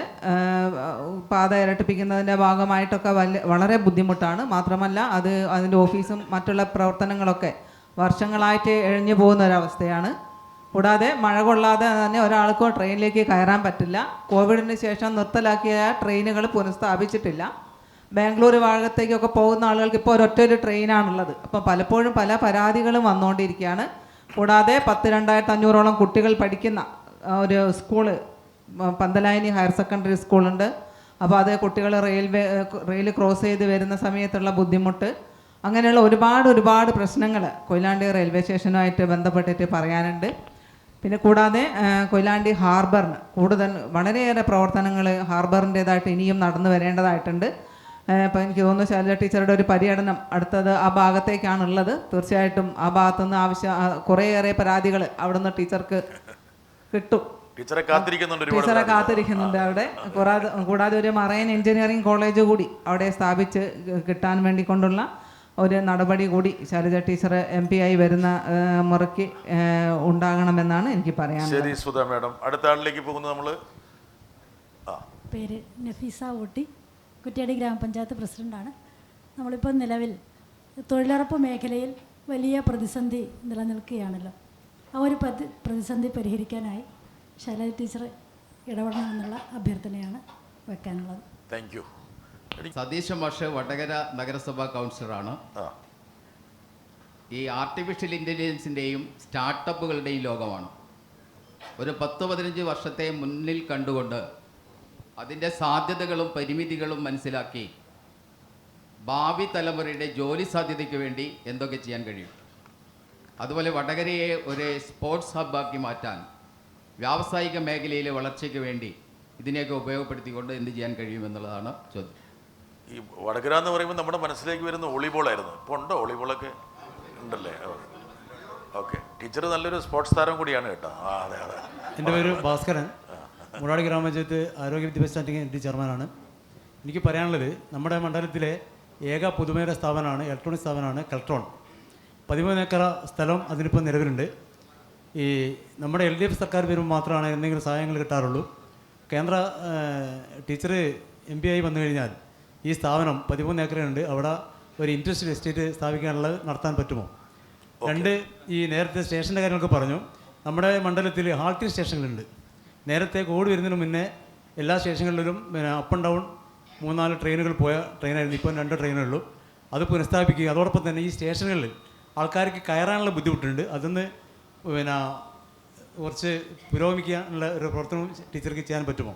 ഓക്കെ. പിന്നെ ഒന്നുള്ളത്, ഈ നമ്മുടെ മണ്ഡലത്തിൽ ഈ SC ST വിഭാഗത്തിനെ ഉയർത്തി കൊണ്ടുവരാനുള്ള എന്ത് പദ്ധതികളാണുള്ളത്? പലപ്പോഴും നമ്മുടെ മുന്നേയുള്ള MP മാരൊന്നും അതിനെക്കുറിച്ച് പറഞ്ഞിട്ടില്ല. അതുണ്ട് എന്നാണ് മനസ്സിലാക്കാൻ കഴിഞ്ഞത്. പക്ഷെ അതിന് നമുക്ക് എന്ത് ചെയ്യാൻ പറ്റും? അപ്പോൾ ഇതിൽ ആദ്യം തന്നെ ബിജു പറഞ്ഞിട്ടുള്ളത് വളരെ വസ്തുതാപരമായിട്ടുള്ള കാര്യമാണ്. ASEAN കരാറിൻ്റെ ഭാഗമായിട്ട് ഇന്ന് കൃഷിക്കാരനുഭവിക്കുന്ന പ്രശ്നങ്ങൾ ഇന്ത്യയിലുടനീളം കാണാം. അപ്പോൾ അതിൽ ഏറ്റവും പ്രധാനമായിട്ട് നാളികേരം, റബ്ബർ മുതലായിട്ടുള്ള കാർഷികോൽപ്പന്നങ്ങൾ നമുക്ക് അതിൻ്റെ വിലയിടിവും കാര്യങ്ങളും ഒക്കെ വരികയാണ്. ഇതിൽ നമ്മൾ പല പരീക്ഷണങ്ങൾ നടത്തുകയാണ്. ഒന്നാമത് കാർഷികോൽപ്പന്നങ്ങൾക്ക് വില കിട്ടാതിരിക്കുമ്പോൾ നമ്മളെങ്ങനെയാണ് മറ്റു മാർഗ്ഗങ്ങളിൽ കൃഷിക്കാരെ സംരക്ഷിക്കുക എന്നുള്ളത്. റബ്ബറിൻ്റെ എല്ലാം കഥ അറിയാലോ. സിന്തറ്റിക് റബ്ബർ ഇറക്കുമതി ചെയ്തത് ആസിയൻ കരാറിന് ശേഷമാണ്. വെളിച്ചെണ്ണ നമ്മൾ നന്നായിട്ട് കയറ്റുമതി ചെയ്യുന്ന വെളിച്ചെണ്ണയുടെ മാർക്കറ്റ് ഇടിഞ്ഞത് മറ്റു പലതരത്തിലുള്ള ഇറക്കുമതികൾ ആസിയൻ കരാറിൻ്റെ ഭാഗമായിട്ട് വന്നതിന് ശേഷമാണ്. അപ്പോൾ നമ്മുടെ കൃഷിക്കാരെ പ്രൊട്ടക്റ്റ് ചെയ്യാൻ ഒന്ന് കേന്ദ്ര ഗവൺമെൻറ്റുകളോട് ഇത്തരത്തിലുള്ള കരാറുകൾ ഉണ്ടാക്കുമ്പോൾ സ്വന്തം രാജ്യത്തുള്ള ഉൽപ്പന്നങ്ങൾ പ്രൊട്ടക്റ്റ് ചെയ്തുകൊണ്ട് മാത്രമേ ഇത്തരം കരാറുകളിലേക്ക് പ്രവേശിക്കാവൂ എന്ന് കർശനമായിട്ട് നമുക്ക് പറയേണ്ടതുണ്ട്. അഥവാ അങ്ങനെ പ്രവേശിച്ചതിൻ്റെ ഫലമായി കൃഷിക്കാർക്ക് ബുദ്ധിമുട്ടുണ്ടായാൽ അതിനുള്ള കോമ്പൻസേഷൻ അവനവൻ്റെ രാജ്യത്തെ കൃഷിക്കാർക്ക് കൊടുക്കാൻ കേന്ദ്ര ഗവൺമെൻറ് ബാധ്യസ്ഥമാണ്. അത് നമുക്കും കിട്ടണം. അതിൻ്റെ ഭാഗമായിട്ടുള്ള നഷ്ടത്തിന് പരിഹാരം, അതിനുവേണ്ടി ശബ്ദം ഉയർത്തും. അതുപോലെ തന്നെ മൂല്യവർദ്ധിത ഉൽപ്പന്നങ്ങൾ നമ്മളൊരുപാട് പരീക്ഷണങ്ങൾ നടത്തുന്നുണ്ട്. ഏതായാലും ഇവിടെ തന്നെ കുറ്റ്യാടി മേഖലയിലൊക്കെ നമ്മൾ അത്തരം പരീക്ഷണങ്ങൾ തുടങ്ങിയിട്ടുണ്ട് നന്നായിട്ട്. അത്തരത്തിലുള്ള നാളികേര വ്യവസായ പാർക്ക് അതിൻ്റെ സാധ്യത എന്താണ്? സെൻട്രൽ ഗവൺമെൻറ്റുമായിട്ടും ഇവിടുത്തെ വ്യവസായ വകുപ്പുമായിട്ടും യോജിച്ചുകൊണ്ട് ഏതെങ്കിലും അത്തരത്തിലുള്ള വ്യവസായ പാർക്ക് നാളികേരത്തിനും മറ്റുമായിട്ട് കൊണ്ടുവരാൻ കഴിയും. ആ പ്രോജക്റ്റിനെ കുറിച്ച് പഠിക്കണം, അതിന് പരിശ്രമിക്കും എന്നുള്ളത് തന്നെയാണ് പറയാനുള്ളത്. പിന്നെ ഈ പരമ്പരാഗത നെയ്ത്ത്, ഇപ്പോൾ ടെക്സ്റ്റൈൽ മേഖലയിൽ കേന്ദ്ര ഗവൺമെൻറ് കുറേ പണം ചിലവാക്കുന്നുണ്ട്. അതിൽ പക്ഷേ നമ്മളെപ്പോലുള്ള സംസ്ഥാനങ്ങൾ പ്രോജക്റ്റുകളുമായി ചെല്ലുമ്പോൾ ഒരു പോസിറ്റീവായിട്ടുള്ള സമീപനം സാധാരണ ഉണ്ടാകുന്നില്ല എന്നുള്ളതാണ്. ഞാൻ പുറമേ നിന്ന് മനസ്സിലാക്കിയിട്ടുള്ളത് കോടികളാണ് ടെക്സ്റ്റൈൽ മേഖലയിൽ ചിലയിടത്തെല്ലാം ചിലവാക്കിയിട്ടുള്ളത്. അതിൻ്റെ ഫലം വേണ്ടത്ര ഉണ്ടായോ എന്നറിയില്ല. നമുക്ക് കിട്ടിയാൽ നമ്മളതിന് ഫലം ഉണ്ടാക്കും. കേരളത്തിൻ്റെ ഒരു പ്രത്യേകത അതാണ്. കേരളത്തിന് അനുവദിച്ചു തരുന്ന ഓരോ രൂപയും നമ്മളത് ഫലപ്രദമായിട്ട് വിനിയോഗിക്കുമെന്നുള്ളതാണ്. മറ്റു പലയിടത്തും ചിലപ്പോൾ കൊടുത്തിട്ട് കുറേ കഴിയുമ്പോൾ ഒന്നുമില്ലാത്ത അവസ്ഥ വരും. അങ്ങനെ ആവില്ല. നമ്മളൊരു പ്രോജക്റ്റ് റിപ്പോർട്ട് കൊടുത്താൽ അതിന് പണം തന്നാൽ നമ്മളതിനെ കൃത്യമായിട്ട് ഇവിടെ ഇംപ്ലിമെൻറ്റ് ചെയ്യും. അതിനുവേണ്ടി ഈ പരമ്പരാഗത നെയ്ത്ത് അതുപോലെ ടെക്സ്റ്റൈൽ മേഖലയിലാകെ നമുക്ക് എന്തൊക്കെ സാധ്യതകളാണ്, ഇത് പരിഷ്കരിക്കണം, ആധുനികവൽക്കരിക്കണം. അതിനുവേണ്ടി നമുക്ക് പദ്ധതികൾ ഉണ്ടാക്കി കൊടുത്ത് പരിശ്രമിക്കാം. അതിന് നന്നായിട്ട് പരിശ്രമിക്കും. അതിന് എൻ്റെ മനസ്സിലുള്ളൊരു കാര്യമാണ് എന്നുള്ളത് പറയാണ്. റെയിൽവേ സ്റ്റേഷന് കൊയിലാണ്ടി ഞാൻ നേരത്തെ പറഞ്ഞിട്ടുണ്ട്. ഹാർബർ, മറൈൻ എഞ്ചിനീയറിംഗ് കോളേജ് തുടങ്ങിയിട്ടുള്ള വിഷയങ്ങൾ പറഞ്ഞിട്ടുണ്ട്. നമുക്കെന്താ നോക്കാതെ ഹാർബറിൽ എന്തൊക്കെയാണ് പരിഷ്കാരങ്ങൾ വരുത്താൻ കഴിയുക, മറൈൻ എഞ്ചിനീയറിങ്ങുമായി ബന്ധപ്പെട്ട എന്തൊക്കെയാണ് ചെയ്യാൻ പറ്റുക, അതിൻ്റെ ഒരു പദ്ധതി രൂപരേഖ തയ്യാറാക്കിയിട്ട് നമുക്കതിന് വേണ്ടി ശ്രമിക്കാം എന്നുള്ളതാണ്. പിന്നെ ഈ തൊഴിലുറപ്പ് പ്രതിസന്ധി അത് നിങ്ങൾക്ക് എല്ലാവരും ഓർമ്മയുണ്ടാവുമെന്ന് ഞാൻ കരുതുന്നു. ഒന്നായി UPA ഗവൺമെൻറ്റിന് ഇടതുപക്ഷം സപ്പോർട്ട് നൽകിയിരുന്നു. BJP ഗവൺമെൻറ് വരാതിരിക്കുന്നതിന് വേണ്ടി ഒന്നായി UPA ഗവൺമെൻറ്റിന് ഇടതുപക്ഷം സപ്പോർട്ട് നൽകിയിരുന്നു. എനിക്ക് നല്ല ഓർമ്മയുണ്ട്. ആ ഗവൺമെൻറ് രൂപീകരിക്കുന്ന സമയത്ത് നമ്മുടെ ബൃന്ദാക്കാരായിട്ടും മറ്റും ഈ തൊഴിലുറപ്പ് പദ്ധതി എന്ന് പറഞ്ഞ് എംപ്ലോയ്മെൻറ്റ് ഗ്യാരണ്ടി ആക്ട് കൊണ്ടുവരുന്നതിന് വേണ്ടി അതിൻ്റെ ഒരു ഡ്രാഫ്റ്റ് ഞങ്ങളുടെ അഖിലേന്ത്യാ ജനാധിപത്യ മഹിളാ അസോസിയേഷൻ്റെ കേന്ദ്ര കമ്മിറ്റി യോഗത്തിൽ ആ ഡ്രാഫ്റ്റ് കൊണ്ടുവന്നിട്ട് ചർച്ച ചെയ്ത് ഞങ്ങളുടെ എല്ലാം അഭിപ്രായം ചോദിച്ചിരുന്നു. സോണിയാഗാന്ധിയൊക്കെ കാണാൻ പോവുകയാണ് എന്ന് പറഞ്ഞുകൊണ്ട്. അപ്പോൾ ഇടതുപക്ഷത്തിൻ്റെ ഒരു ശക്തമായ പരിശ്രമം ഈ എംപ്ലോയ്മെൻറ്റ് ഗ്യാരണ്ടി ആക്ട് കൊണ്ടുവരുന്നതിന് ഉണ്ടായിരുന്നു. അതിൻ്റെ തുടക്കത്തിൽ ഒരു ആത്മവിശ്വാസം UPA ഗവൺമെൻറ്റിന് വേണ്ടത്ര ഉണ്ടായിരുന്നില്ല. 50 ജില്ലയിൽ തുടങ്ങാം എന്നൊക്കെയാണ് ആദ്യം പറഞ്ഞിരുന്നത് രാജ്യത്താകമാനം. പക്ഷെ നമ്മൾ നല്ല സമ്മർദ്ദമായിട്ട് കൂടെ നിന്നു. അത് കൂടുതൽ ജില്ലകളിലേക്ക് വ്യാപിപ്പിച്ചു. അവസാനം എല്ലാ ജില്ലകളിലും വേണം എന്ന് നമ്മൾ പറഞ്ഞു. അങ്ങനെ രാജ്യത്ത് പട്ടിണി മാറ്റാനുള്ള ഒരു പ്രധാന ഉപാധിയായി എംപ്ലോയ്മെൻറ്റ് ഗ്യാരണ്ടി ആക്ട് വന്നു. റൂറൽ, അപ്പോൾ റൂറലിലാണ് വന്നത്. നഗരത്തിൽ പിന്നെയും ചോദിച്ചിട്ടും കിട്ടിയില്ല. ഇപ്പോൾ കേരളത്തിലാണെങ്കിൽ NREG മാത്രമല്ല, തൊഴിലുറപ്പ് പദ്ധതി നഗരത്തിൽ കൂടി തുടങ്ങാൻ വേണ്ടി അയ്യങ്കാളി പദ്ധതി തുടങ്ങി. പക്ഷേ സംസ്ഥാന ഗവൺമെൻറ്റിൻ്റെ ഫണ്ട് ഉപയോഗിച്ച് ഇതിനെല്ലാം നീക്കിവെക്കാൻ ഉപയോഗിച്ച് ചെയ്യാം. നമ്മുടെ ടാക്സ് ഷെയറിൻ്റെ 50% തരണം. ശരിക്കും പറഞ്ഞാൽ 70% തരേണ്ടതാണ്. 30% അവിടെ വെച്ചാൽ മതി. രാജ്യരക്ഷയും കാര്യങ്ങളും എല്ലാം കേന്ദ്ര ഗവൺമെൻറ്റാണ്, ഇരിക്കട്ടെ. പക്ഷേ 70 പോകട്ടെ, 50% തരണ്ടേ? അത് തരുവാണെങ്കിൽ ഇത്തരം കാര്യങ്ങൾ നടപ്പിലാക്കാൻ സംസ്ഥാന ഗവൺമെൻറ്റിന് കുറേ കൂടി ആക്കം കിട്ടും. എന്തായാലും വേണ്ടില്ല, തൊഴിലുറപ്പ് പദ്ധതിയെ തകർക്കാനുള്ളൊരു നീക്കം ഈ കേന്ദ്ര ഗവൺമെൻറ്റിൻ്റെ ഭാഗത്തുണ്ടാകുന്നു. ജോൺ ബ്രിട്ടാസ് MP ഒക്കെ അതെല്ലാം ചോദ്യം ചെയ്തിട്ടുള്ളതാണ്. തുടക്കത്തിൽ 1,67,000 കോടിയോളം രൂപ നീക്കി വെച്ചെടുത്ത് ഇപ്പോൾ 67 മറ്റും എത്തിയിരിക്കുകയാണ്. കുറച്ച് കൊണ്ടുവന്നിട്ട് ശരിയായ തുക നമുക്ക് നോക്കാം. അത്രയും കുറഞ്ഞിരിക്കുന്നു തൊഴിലുറപ്പ് പദ്ധതിക്ക് വേണ്ടി നീക്കി വെക്കുന്ന പണം. അപ്പോൾ അത് നമുക്ക് പരിഹരിക്കാം എന്നുള്ളതാണ്. തൊഴിലുറപ്പ് പദ്ധതിയെ പരിഹസിക്കുകയാണ് ഇവിടെ UDF, അല്ലേ? ആ പണിക്ക് പോകുന്ന സ്ത്രീകളെ പരിഹസിച്ചുകൊണ്ട് തൊഴിലുറപ്പിൻ്റെ പെണ്ണുങ്ങളാണോ എന്ന് ചോദിച്ചുകൊണ്ടാണ് അത് മോശമായിട്ട് ചിത്രീകരിക്കുന്ന ഒരവസ്ഥ പോലും ഉണ്ടായി. അതാണ് തൊഴിലുറപ്പിനെ കുറിച്ച് അവരുടെ ധാരണ. പക്ഷേ നമ്മളതിനെ കാണുന്നത് ഇന്ത്യയിലെ ഓരോ കുടുംബത്തിൻ്റെയും ഭക്ഷ്യപ്രശ്നവും ജീവിത പ്രശ്നവും പരിഹരിക്കാനുള്ള ഒരു തൊഴിൽ അത് ഉണ്ടാവുക എന്നുള്ളതാണ്. അപ്പോൾ ഏതായാലും ആ പദ്ധതിക്ക് വേണ്ടി ഞങ്ങളെല്ലാം ശബ്ദമുയർത്തും. ഇനിയും അതിനുവേണ്ടി പാർലമെൻറ്റിലും ഇടപെടും എന്നുള്ളതാണ്. പിന്നെ സതീശ് മാഷി ചോദിച്ചത് ഇന്നത്തെ കാലികമായ ഏറ്റവും പ്രധാനപ്പെട്ട കാര്യമാണ് ആർട്ടിഫിഷ്യൽ ഇൻ്റലിജൻസിൻ്റെ മേഖല, സ്റ്റാർട്ടപ്പ്. കേരളത്തിലെ ഗവൺമെൻറ് ഇപ്പോൾ വ്യവസായ മേഖലയിൽ സ്റ്റാർട്ടപ്പിന് നല്ല പ്രാധാന്യം കൊടുത്തിട്ടുണ്ട്. ഒരുപാട് പുതിയ സ്റ്റാർട്ടപ്പുകൾ ഇപ്പോൾ കേരളത്തിൽ വന്നിട്ടുണ്ട്. ഇപ്പോൾ ഞാൻ ആരോഗ്യമന്ത്രിയായിരുന്ന സമയത്ത് എറണാകുളത്ത് ഒരു വലിയ വ്യവസായ മിഷൻ, ഒരു വലിയ കൂട്ടായ്മ കോൺഫറൻസ് നടന്ന സമയത്ത് ഞങ്ങളവിടെ എറണാകുളത്തെ കൊച്ചിൻ ക്യാൻസർ സെൻറ്ററിൻ്റെ ആഭിമുഖ്യത്തിൽ ക്യാൻസറിൻ്റെ കാര്യങ്ങൾ ചെയ്യാൻ വേണ്ടിയിട്ടുള്ളൊരു പുതിയ സ്റ്റാർട്ടപ്പ് അവിടെ ആരംഭിച്ചിരുന്നു. വളരെ വളരെ ഫലപ്രദമായിട്ട് ഒരുപാട് ആളുകൾ അതിനകത്ത് സൊല്യൂഷനുമായിട്ട് ചെറുപ്പക്കാരൊക്കെ വന്നിരുന്നു. അപ്പോൾ ആരോഗ്യ മേഖലയിലടക്കം ഉപയോഗിക്കാൻ സാധിക്കും. സെൻട്രൽ ഗവൺമെൻറ്റുമായി ബന്ധപ്പെട്ട് പുതിയ സ്റ്റാർട്ടപ്പ് മിഷനുകളെ പ്രോത്സാഹിപ്പിക്കുന്നതിന് എന്തായാലും ഒരു ഇടപെടൽ ഉണ്ടാകും എന്ന് ഞാൻ ഉറപ്പ് പറയുകയാണ്. വടകര പിന്നെ സ്പോർട്സിൻ്റെ പറഞ്ഞിട്ടുണ്ട്.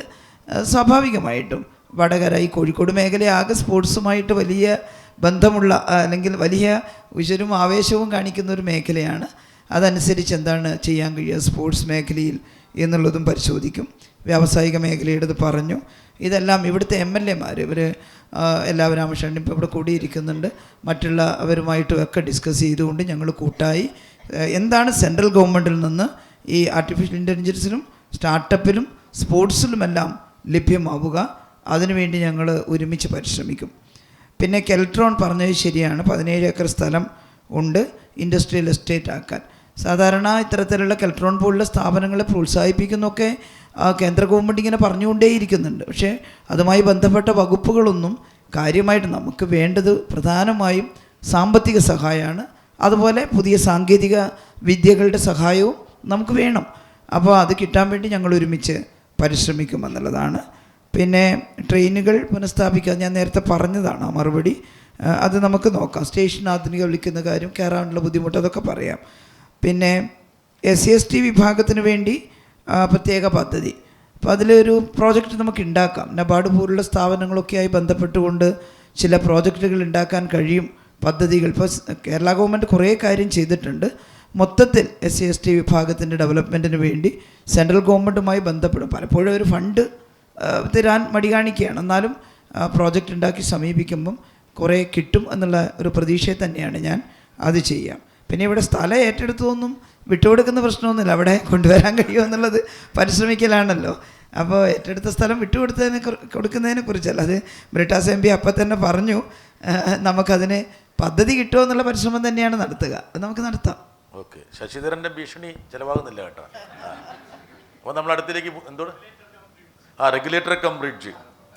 അതെ, ഒരു വെള്ളം റെഗുലേറ്റർ കം ബ്രിഡ്ജ് പറഞ്ഞിട്ടുണ്ട്. ഈ തെരഞ്ഞെടുപ്പ് പര്യടനത്തിനിടയിൽ പറഞ്ഞു ഉപ്പുവെള്ളം കയറുന്ന ഒരു പ്രശ്നം പറഞ്ഞിരുന്നു. അത് നമുക്ക് എന്താണ് അതിൻ്റെ പദ്ധതി ഉണ്ടാക്കിയിട്ടുണ്ടോയെന്ന് ഇപ്പം എനിക്കറിയില്ല. പിന്നെ പദ്ധതി ഉണ്ടോ? ഇപ്പം പദ്ധതിയില്ല. അപ്പം ആദ്യം തന്നെ നമ്മൾ രാമകൃഷ്ണൻ അതിൽ ഒരു മറുപടിയുണ്ട്. ഈ റെഗുലേറ്റർ കം ബ്രിഡ്ജിൻ്റെ പ്രശ്നത്തിൽ പെരിഞ്ചേരി കടവിൽ ഒരു റെഗുലേറ്റർ കം ബ്രിഡ്ജ് സ്ഥാപിക്കുന്നതിനുള്ള ശ്രമം നടത്തിക്കൊണ്ടിരിക്കുകയാണ് സ്റ്റേറ്റ് ഗവൺമെൻറ് മുൻകൈയെടുത്ത്. ഇപ്പം അതിൻ്റെ എസ്റ്റിമേറ്റിൻ്റെ ചില എസ്റ്റിമേറ്റിൻ്റെ ഒക്കെ പ്രശ്നം വന്ന സമയത്തുള്ള കുറച്ച് സ്തംഭനം ഉണ്ടായിട്ടുണ്ട്. അത് വേഗം പരിഹരിക്കാൻ സാധിക്കും. കുറ്റ്യാടി പുഴയ്ക്ക് റെഗുലേറ്റർ കം ബ്രിഡ്ജ് എന്ന് പറയുന്നത് വളരെ ഗൗരവമുള്ളൊരു വിഷയമാണ്. അത് എങ്ങനെ വേണം എന്നുള്ളതിനെക്കുറിച്ച് നമുക്ക് ആലോചിച്ച് മാത്രമേ ഒരു നിലപാട് ആ കാര്യത്തിൽ എടുക്കാൻ കഴിയുള്ളൂ. അത് നമുക്ക് പരിശോധിച്ച് എന്താണ് ചെയ്യാൻ കഴിയുക എന്നുള്ളതിനെക്കുറിച്ച് ആലോചിക്കാം. Okay, thank you. വളരെ രാമേശ്വരൻ പറഞ്ഞൊരു കാര്യം വ്യക്തമാണ്. ഈ കുറ്റ്യാടിപ്പുഴ നല്ല ആഴവും പരപ്പും ഉള്ളൊരു വലിയ പുഴയാണ് അല്ലേ. അപ്പോൾ അതിൻ്റെ ഒരു പ്രായോഗികത എന്താണെന്നുള്ളത് വിദഗ്ധരുമായിട്ട് ഞാനും രാമേശ്വരനൊക്കെ ചർച്ച ചെയ്യാം.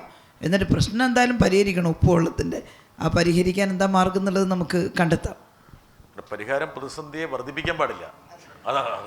അതാണ് ഉദ്ദേശിക്കുന്നത്. വിദഗ്ധരുമായിട്ട് ചർച്ച ചെയ്ത ശേഷം നമ്മളിനി വന്ന വിഷയങ്ങൾ വീണ്ടും നിങ്ങൾ ഊന്നേണ്ട ആവശ്യമില്ല. വരാത്ത വിഷയങ്ങളിലേക്ക് നമ്മൾ ശ്രദ്ധ കേന്ദ്രീകരിക്കുന്നതാണ് നല്ലത്. പേര് ഹംസ, തിരുവള്ളൂർ ഗ്രാമപഞ്ചായത്ത് മെമ്പറാണ്. പുതിയ കാലത്ത് വിദ്യാർത്ഥി യുവജന വിഭാഗം വളരെയേറെ അനുഭവിക്കുന്ന ഒരു പ്രയാസം കളിസ്ഥലത്തിൻ്റെ അപര്യാപ്തതയാണ്. അപ്പോൾ ആദ്യ ഇടപെടലിൽ തന്നെ വടകരയ്ക്ക് അന്താരാഷ്ട്ര നിലവാരത്തിലുള്ള ഒരു സ്റ്റേഡിയം എങ്ങനെ നമുക്ക് സമ്മാനിക്കാൻ കഴിയുമെന്നുള്ള ശ്രദ്ധ ക്ഷണിക്കുകയാണ് ശൈല ടീച്ചർ. പേര് ജ്യോതിലക്ഷ്മി, പുറമേരി പഞ്ചായത്ത് പ്രസിഡന്റാണ്. തദ്ദേശ സ്വയംഭരണ സ്ഥാപനങ്ങൾക്ക് അനുവദിക്കുന്ന സെൻട്രൽ ഫിനാൻസ് കമ്മീഷൻ്റെയും അതുപോലെ സെൻട്രൽ ഹെൽത്ത് ഗ്രാൻറ്റും ഉണ്ട്. അത് എല്ലാ സംസ്ഥാനങ്ങൾക്കും ബാധകമായ ഒരു നോംസ് പ്രകാരമാണ് നമുക്ക് അനുവദിച്ചുകൊണ്ടിരിക്കുന്നത്. കേരളം മറ്റ് സംസ്ഥാനങ്ങളെ വെച്ച് ഒരുപാട് മുന്നേറിയിട്ടുണ്ട്. അപ്പോൾ അതുകൊണ്ട് തന്നെ സംസ്ഥാനങ്ങൾക്ക് ബാധകമാവുന്ന നടപ്പിലാക്കാൻ വേണ്ടി പറ്റുന്ന രീതിയിലേക്ക് ആ ഫണ്ട് മാറ്റം വരുത്തിയാൽ പെട്ടെന്ന് നടക്കില്ല എന്നാൽ അറിയാം. എന്നാലും ടീച്ചർ ഇടപെട്ടുകൊണ്ട് ആ ഒരു കാര്യത്തിൽ എന്തെങ്കിലും തരത്തിൽ സാധ്യതയുണ്ട് എങ്കിൽ പരിഗണിക്കണം എന്നുള്ളതാണ് സൂചിപ്പിക്കാനുള്ളത്. പേര് അജിത്ത്, കൊയിലാണ്ടി നഗരസഭ. നേരത്തെ നമ്മുടെ കേന്ദ്രാവിഷ്കൃത പദ്ധതികളുടെ പല വിവരങ്ങളും അറിയാതെ പോകുന്നൊരു അവസ്ഥയാണ് ഇപ്പോൾ ഉള്ളത്. അപ്പോൾ ആ പദ്ധതികൾക്ക് ലിങ്ക് ചെയ്യാൻ എം പിക്ക് ഒരുപാട് കാര്യങ്ങൾ ചെയ്യാൻ കഴിയും. പ്രത്യേകിച്ച് ജലസംരക്ഷണം, അതോടൊപ്പം തന്നെ മാലിന്യ നിർമ്മാർജ്ജനം, അമൃത് തുടങ്ങിയ പ്രോജക്റ്റിനെ കുറിച്ച് പല തദ്ദേശ സ്വയംഭരണ സ്ഥാപനങ്ങൾക്കും അറിവില്ല. കൊടുക്കുന്ന പദ്ധതികൾ സമർത്ഥന്മാരായ ആൾക്കാർ കൊണ്ടുവരുന്നൊരു ശ്രമമാണ് പൊതുവേ ഉള്ളത്. അപ്പോൾ അതിന് എം പി ഒരു ലൈസണായി നിന്നുകൊണ്ട് കൊയിലാണ്ടി നമ്മുടെ പാർലമെൻറ്റ് മണ്ഡലത്തിലെ തദ്ദേശ സ്വയംഭരണ സ്ഥാപനങ്ങൾക്ക് ഒരു ലൈസണായി നിന്നുകൊണ്ട് കേന്ദ്രാവിഷ്കൃത പദ്ധതികൾ കൊണ്ടുവരുന്ന കാര്യത്തിലുള്ള ശ്രമം ഉണ്ടാവണം. ശരി അജിത്, പറയട്ടെ. Kunnummal block panchayat president KP ചന്ദ്രൻ. ടീച്ചർ എന്തായാലും പാർലമെൻറ്റിലേക്ക് പോകും. അപ്പോൾ നമ്മുടെ നാട്ടിൽ വിദ്യാസമ്പന്നരായ ഒരുപാട് യുവതി യുവാക്കളുണ്ട്. അവർക്ക് തൊഴിൽ സാധ്യതമാകുന്ന എന്തെങ്കിലും നമ്മുടെ വടകര പാർലമെൻറ്റിനകത്തേക്ക് ഒരു ITIയുടെ അല്ലെങ്കിൽ ഒരു എന്താ പറയുക ഒരു ജോലി സാധ്യതയുള്ള എന്തെങ്കിലും ഒരു സ്ഥാപനം. ഇന്ന് നമ്മുടെ നാട് വലിയ പ്രതിസന്ധി നേരിടുകയാണ്. വിദ്യാസമ്പന്നമായിട്ടുള്ള ആളുകളുണ്ട്, തൊഴിലില്ല. തൊഴിലിന് വേണ്ടി നമ്മുടെ കേരളം വിട്ട് പുറമെ പോകുന്ന ഒരു സാഹചര്യമുണ്ട്. അങ്ങനെ പോകുമ്പം വീട്ടിൽ ആളില്ലാത്തൊരു പ്രയാസമൊക്കെ ഉണ്ട്. അതുകൊണ്ട് നമ്മുടെ പാർലമെൻറ്റിനകത്ത് അത്തരത്തിലൊരു സാധ്യത എന്തെങ്കിലും ഒരു IT ഹബ്ബാക്കി മാറ്റുന്ന രൂപത്തിലേക്കുള്ളൊരു സ്ഥാപനം നമുക്ക് വരണം. മറ്റൊന്ന്, ആരോഗ്യരംഗത്ത് ലോകത്തിന് മാതൃകയാണ് ടീച്ചർ. ഇപ്പോൾ സർക്കാർ ഹോസ്പിറ്റലിനൊക്കെ തന്നെ ഇഷ്ടംപോലെ കേന്ദ്ര ഗവൺമെൻറ്റിൻ്റെ ഫണ്ടുകളുണ്ട്. അതൊന്നും തന്നെ ഇവിടെ കിട്ടുന്നില്ല. നേരത്തെ ഇവിടെ പലരും സൂചിപ്പിച്ചു. നമ്മുടെ സമൂഹത്തിലെ വികലാംഗരായിട്ടുള്ള ഒരുപാട് ആളുകൾക്ക് ഉപകരണങ്ങൾ കേന്ദ്ര ഗവൺമെൻറ്റിൻ്റെ സ്കീമിലൂടെ നമ്മുടെ ആശുപത്രികൾ കിട്ടുന്നുണ്ട്. അത്തരം ഫണ്ട് ടീച്ചറുടെ ഇടപെടലിൻ്റെ ഭാഗമായി നമുക്ക് ആശുപത്രികളിൽ ലഭ്യമാക്കി തരണം. അത് ആശുപത്രിക്ക് മാത്രമല്ല വ്യക്തികൾക്കും കൊടുക്കുന്ന ഒരുപാട് ഉപകരണങ്ങൾ കേന്ദ്ര ഗവൺമെൻറ് സ്കീമിലുണ്ട്. അതൊന്ന് പിന്നെ ലഭ്യമാക്കി തരണം. ചോറോട് ഗ്രാമപഞ്ചായത്ത് പ്രസിഡന്റാണ്. ഒരു വലിയ തീരദേശമുള്ള പഞ്ചായത്താണ് ചോറോട് ഗ്രാമപഞ്ചായത്ത്. എല്ലാ വർഷകാലത്തും വലിയ രൂപത്തിലുള്ള കടലാക്രമണം കാരണം ജനങ്ങൾ വീടൊഴിഞ്ഞു പോകേണ്ട അവസ്ഥ നിലനിൽക്കുകയാണ്. അതിനൊരു ശാശ്വത പരിഹാരം ഉണ്ടാക്കാൻ എന്തെങ്കിലും തരത്തിലുള്ള ഇടപെടൽ ടീച്ചർ MP ആയാലുണ്ടാവണം. മറ്റൊന്ന്, ഇന്ത്യൻ റെയിൽവേയുടെ റെയിൽവേ ലൈൻ വലിയ ദൂരത്തിൽ പോകുന്ന ഒരു പഞ്ചായത്ത് തന്നെയാണ് ചോറോട് പഞ്ചായത്ത്. ആ റെയിൽവേ ലൈൻ ക്രോസ് ചെയ്തുകൊണ്ട് നിരവധി വഴികൾ നമ്മുടെ പ്രദേശങ്ങളിലെല്ലാം ഉണ്ട്. റെയിൽവേ ഇപ്പോൾ എല്ലാ വഴികളും മറ്റൊരു ബദൽ സംവിധാനമില്ലാതെ അടച്ചുപൂട്ടിക്കൊണ്ടിരിക്കുകയാണ്. അപ്പോൾ ഏതെങ്കിലും തരത്തിൽ ഒരു ബദൽ സംവിധാനം ഉണ്ടാക്കി മാത്രമേ അത് അടച്ചുപൂട്ടാൻ ടീച്ചർ അനുവദിക്കാവൂ എന്നുകൂടി അഭ്യർത്ഥിക്കുന്നു. Pantalayani block panchayat president. Kappad tourism മേഖല ബ്ലൂ ഫ്ലാഗ് അംഗീകാരം ലഭിച്ചിട്ടുള്ളതാണ്. ടീച്ചർ MP ആയി വന്നാൽ എന്തൊക്കെ കാര്യങ്ങളാണ് അത് വിവരപ്പെടുത്താൻ വേണ്ടി ചെയ്യാമെന്ന്. അതെ, യഥാർത്ഥത്തിൽ ഞാൻ ഈ ടൂറിസം എന്തുകൊണ്ട് വന്നില്ല എന്ന് ഞാൻ വിചാരിക്കുകയാണ്. എന്ന് വെച്ചാൽ വടകരയ്ക്ക് ഒരുപാട് സാധ്യതകളുണ്ട്. രണ്ടാമത്തെ കാര്യം, കണ്ണൂർ വിമാനത്താവളത്തിൻ്റെ സാധ്യത ഏറ്റവും കൂടുതൽ ഉപയോഗിക്കാൻ കഴിയുന്ന ഒരു മണ്ഡലം കൂടിയാണിത്. അപ്പം ഇത് രണ്ടും ഒരുപക്ഷെ ടീച്ചറുടെ മുമ്പിലുള്ള ഏറ്റവും പ്രധാനപ്പെട്ട ഒരു ദൗത്യം കണ്ണൂർ വിമാനത്താവളമായിരിക്കണം. അടുത്ത് ഞാൻ അടിച്ചേരി പഞ്ചായത്ത് പ്രസിഡൻ്റാണ് പത്മിനി. ഇവിടെ വടകര റെയിൽവേ സ്റ്റേഷൻ വഴി ആയിരക്കണക്കിന് ജനങ്ങൾ ദിവസവും യാത്ര ചെയ്യുന്നുണ്ട്.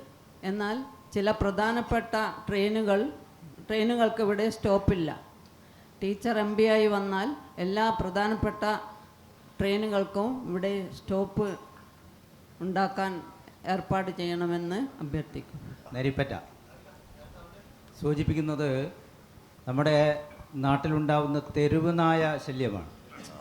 മനുഷ്യന് വല്ലാത്ത ഭീകരമായ അന്തരീക്ഷം സൃഷ്ടിക്കുന്ന ഈ സംഭവം, ഇതിന് യാതൊരു പരിഹാരവും കൃത്യമായിട്ട് ഇതുവരെ വന്നു ചേർന്നിട്ടില്ല. പല നിർദ്ദേശങ്ങളുണ്ടെങ്കിൽ നടപ്പാക്കാൻ കഴിയാത്ത നിർദ്ദേശങ്ങളാണ്. അതിനൊരു പരിഹാരം ദേശീയ തലത്തിൽ വന്നു ചേരുന്നതിന് നമ്മുടെ ടീച്ചർ എം പിയുടെ ഭാഗത്തു നിന്ന് ഇടപെടൽ ഉണ്ടാകണം എന്നതാണ്.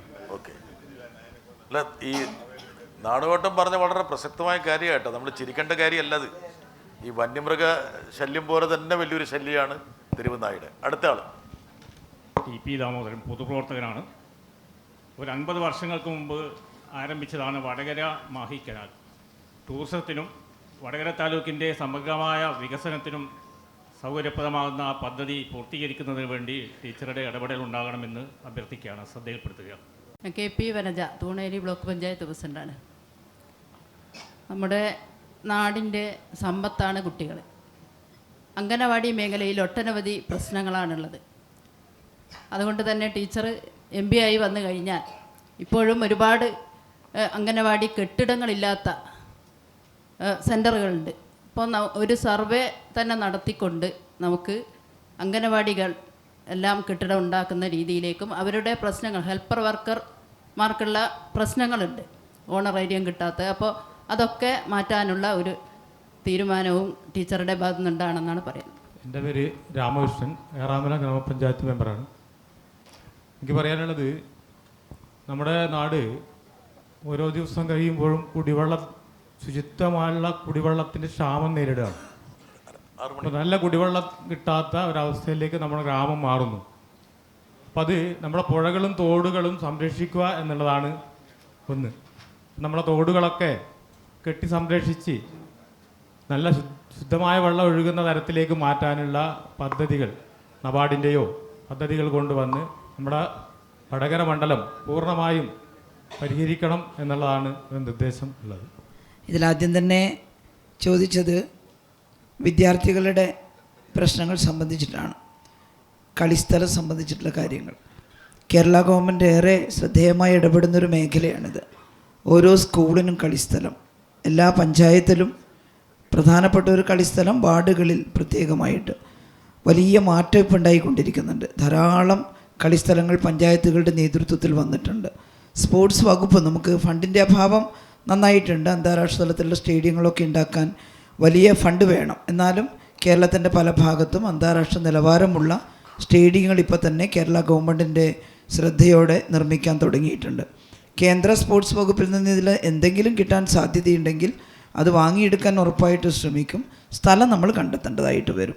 സ്ഥലം ഇവിടെ കണ്ടെത്തി കഴിഞ്ഞാൽ നമുക്കവിടെ ഒരു സ്റ്റേഡിയം എങ്ങനെയാണ് ഉണ്ടാക്കുക, അത് നമുക്ക് എല്ലായിടത്തും അന്താരാഷ്ട്ര സ്റ്റേഡിയം ഒന്നും വേണ്ട, ചെറിയ ചെറിയ സ്റ്റേഡിയങ്ങളായാലും നമുക്ക് കുട്ടികൾക്ക് കളിക്കാനുള്ള സൗകര്യം ചെയ്തു കൊടുക്കാൻ സാധിക്കും. അന്താരാഷ്ട്ര തലത്തിലുള്ള സ്റ്റേഡിയങ്ങൾ അത് നമുക്ക് പൊതു ചർച്ചയുടെ ഭാഗമായി കൂടുതൽ സ്ഥലം കിട്ടുന്ന സ്ഥലത്ത് എവിടെ നിന്നാണ് കാശ് കിട്ടുക, അതിനെക്കുറിച്ച് പരിശോധിച്ചുകൊണ്ട് അതിന് പിന്നാലെ നിൽക്കാം. പിന്നെ ജ്യോതി ചോദിച്ചിട്ടുള്ള തദ്ദേശ സ്വയംഭരണ സ്ഥാപനങ്ങളുടെ ഈ സെൻട്രൽ ഫിനാൻസ് കമ്മീഷൻ ഗ്രാൻറ്റ്, ശരിക്കും പറഞ്ഞാൽ കേരളത്തിന് കിട്ടുന്ന ഗ്രാൻറ്റ് നല്ല വൃത്തിയായിട്ട് ഉപയോഗിച്ചതുകൊണ്ട് നമുക്ക് ഗുണപരമായിട്ടുള്ള കുറേ മാറ്റങ്ങൾ ഉണ്ടായി. ഇപ്പോൾ വന്ന് ആ ഗുണം കാണിച്ചുകൊണ്ട് നമുക്ക് ഗ്രാൻറ്റ് കുറക്കുന്ന ഏർപ്പാട് ബ്രിട്ടാസ് MP ഒക്കെ അസംബ്ലിയിൽ പാർലമെൻറ്റിൽ പറഞ്ഞിട്ടുള്ളതാണ്. നമുക്കതിൻ്റെ പേരിൽ അതൊരു ശിക്ഷയായിട്ട് നമ്മൾ കുറച്ച് നല്ലവണ്ണം ചെയ്തു എന്ന്, അങ്ങനല്ല വേണ്ടത്. നമ്മൾ ചെയ്തിട്ടുള്ള വികസനം അത് പ്രകടമായിട്ട് മുന്നോട്ട് വന്നു കഴിഞ്ഞാൽ അത് നിലനിർത്തണം. അത് നിലനിർത്താൻ നമുക്ക് കിട്ടാനുള്ള വിഹിതം കുറച്ചുകൂടി കൂട്ടി കിട്ടിയില്ലെങ്കിൽ ചെയ്തത് പിന്നിലേക്ക് പോകും. അതുകൊണ്ട് നമുക്ക് ഈ വിഹിതം കൃത്യമായിട്ട് തരണം എന്നുള്ളത് അവിടെ വാദിക്കാം. അതിനുവേണ്ടി ജ്യോതി പറഞ്ഞ കാര്യങ്ങൾ എന്തായാലും അവിടെ ഉന്നയിക്കും എന്നുള്ളതാണ്. പിന്നെ അജിത്ത് പറഞ്ഞത് കേന്ദ്രാവിഷ്കൃത പദ്ധതികളെ ഏകോപിപ്പിക്കണമെന്നതാണ്. അത് സാധാരണ MP-മാർ ശ്രദ്ധിക്കാറുണ്ട്. MP-മാർ പറയാതെ MLA-മാരും അതിനകത്ത് ഇടപെടാറുണ്ട്. MLA-മാരാണ് കൂടുതലായിട്ട്, നമ്മുടെ MP-മാരിലടുത്ത് MP-മാർ നന്നായിട്ട് ഇടപെടാറുണ്ട്. ഇവിടെ നേരത്തെ പറഞ്ഞതുപോലെ ഞാനൊരു സ്ഥാനാർത്ഥിയായതുകൊണ്ട് വേറൊന്നും പറയുന്നില്ല. ചില MP-മാരൊന്നും അത് അറിയേയില്ല, വന്നു കഴിഞ്ഞാലും ഒന്നും അറിയില്ല അങ്ങനെ ഒരു സംഗതി ഇവിടെ വന്നിട്ടുണ്ട് എന്നുള്ളത്. അതിൻ്റെ നിർമ്മാണം കഴിഞ്ഞ് ഉദ്ഘാടനം ചെയ്യുമ്പം ചിലപ്പോൾ ഇത് സെൻട്രൽ ഫണ്ടല്ലേ, ഞങ്ങളെ എന്താ വിളിക്കാത്തതെന്ന് ചോദിക്കും. യഥാർത്ഥത്തിൽ MP-യുടെ പരിശ്രമ ഫലമായിട്ട് അങ്ങനെ കൊണ്ടുവരാൻ കഴിയുന്ന ചില കാര്യങ്ങൾ അതെന്തായാലും ഇവിടുത്തെ MLA-മാരോട് കൂടി ചേർന്നുകൊണ്ട് കേന്ദ്രാവിഷ്കൃത പദ്ധതികൾ എന്താണെന്ന് നോക്കാം. അതിൽ ജലസംരക്ഷണം അതൊക്കെ പറയുന്നുണ്ട്, അമൃത് പദ്ധതി, അതെല്ലാം നേരെ തദ്ദേശ സ്വയംഭരണ സ്ഥാപനങ്ങൾ വഴിയാണ് ഇതെല്ലാം വരുന്നത്. നിങ്ങൾ മനസ്സിലാക്കിയിട്ടുണ്ടാവും തോന്നുന്നു. നമ്മുടെ കേന്ദ്ര ഗവൺമെൻറ് ഇപ്പോൾ പുതിയ ഒരു രീതി ആവിഷ്കരിക്കുന്നത് നമ്മുടെ സംസ്ഥാന ഗവൺമെൻറ് പോലും അറിയാതെ തദ്ദേശ സ്വയംഭരണ സ്ഥാപനങ്ങൾ വഴി ഫണ്ട് വിടുക. യഥാർത്ഥത്തിൽ ത്രൂ സംസ്ഥാന ഗവൺമെൻറ്റാണ് വരേണ്ടത്. പക്ഷേ അതല്ല, നേരെ പിന്നെ ഇവിടെ വരികയാണ്, ഇതിലിട്ട് അയക്കുകയാണ്. അപ്പോൾ അന്നേരം തദ്ദേശ സ്വയംഭരണ സ്ഥാപനങ്ങൾക്ക് ഏതെങ്കിലും വിധത്തിലുള്ള പ്രയാസമോ പരാതിയോ ഉണ്ടെങ്കിൽ അത് ശ്രദ്ധയിൽപ്പെടുത്തിയാൽ കേന്ദ്ര ഗവൺമെൻറ്റുമായി ബന്ധപ്പെട്ട് അത് പരിഹരിച്ചുകൊണ്ട് അതിനെ കൂടുതൽ ശക്തമാക്കിയിട്ട് മാറ്റാൻ വേണ്ടി MP-യുടെ എല്ലാ സാധ്യതയും ഉപയോഗപ്പെടുത്തിക്കൊണ്ട് ഇടപെടാം. പിന്നെയുള്ളത് അഭ്യസ്ത വിദ്യർക്ക് തൊഴിൽ. നേരത്തെ പറഞ്ഞു IT മേഖലയിൽ നമുക്ക് എന്തൊക്കെയാണ് ചെയ്യാൻ സാധിക്കുക. ഇതിലൊരു കാര്യം കൂടി നോക്കണം. നമ്മുടെ മുഖ്യമന്ത്രി പറഞ്ഞിട്ടുള്ളൊരു പ്രധാനപ്പെട്ട കാര്യമുണ്ട് കേരളത്തിലെ യുവാക്കളോട്, അഭ്യസ്ത വിദ്യരോട്. നിങ്ങൾ തൊഴിൽ ദാതാക്കൾ ആയിട്ട് മാറണമെന്നാണ്, തൊഴിൽ അന്വേഷകർ മാത്രമല്ല.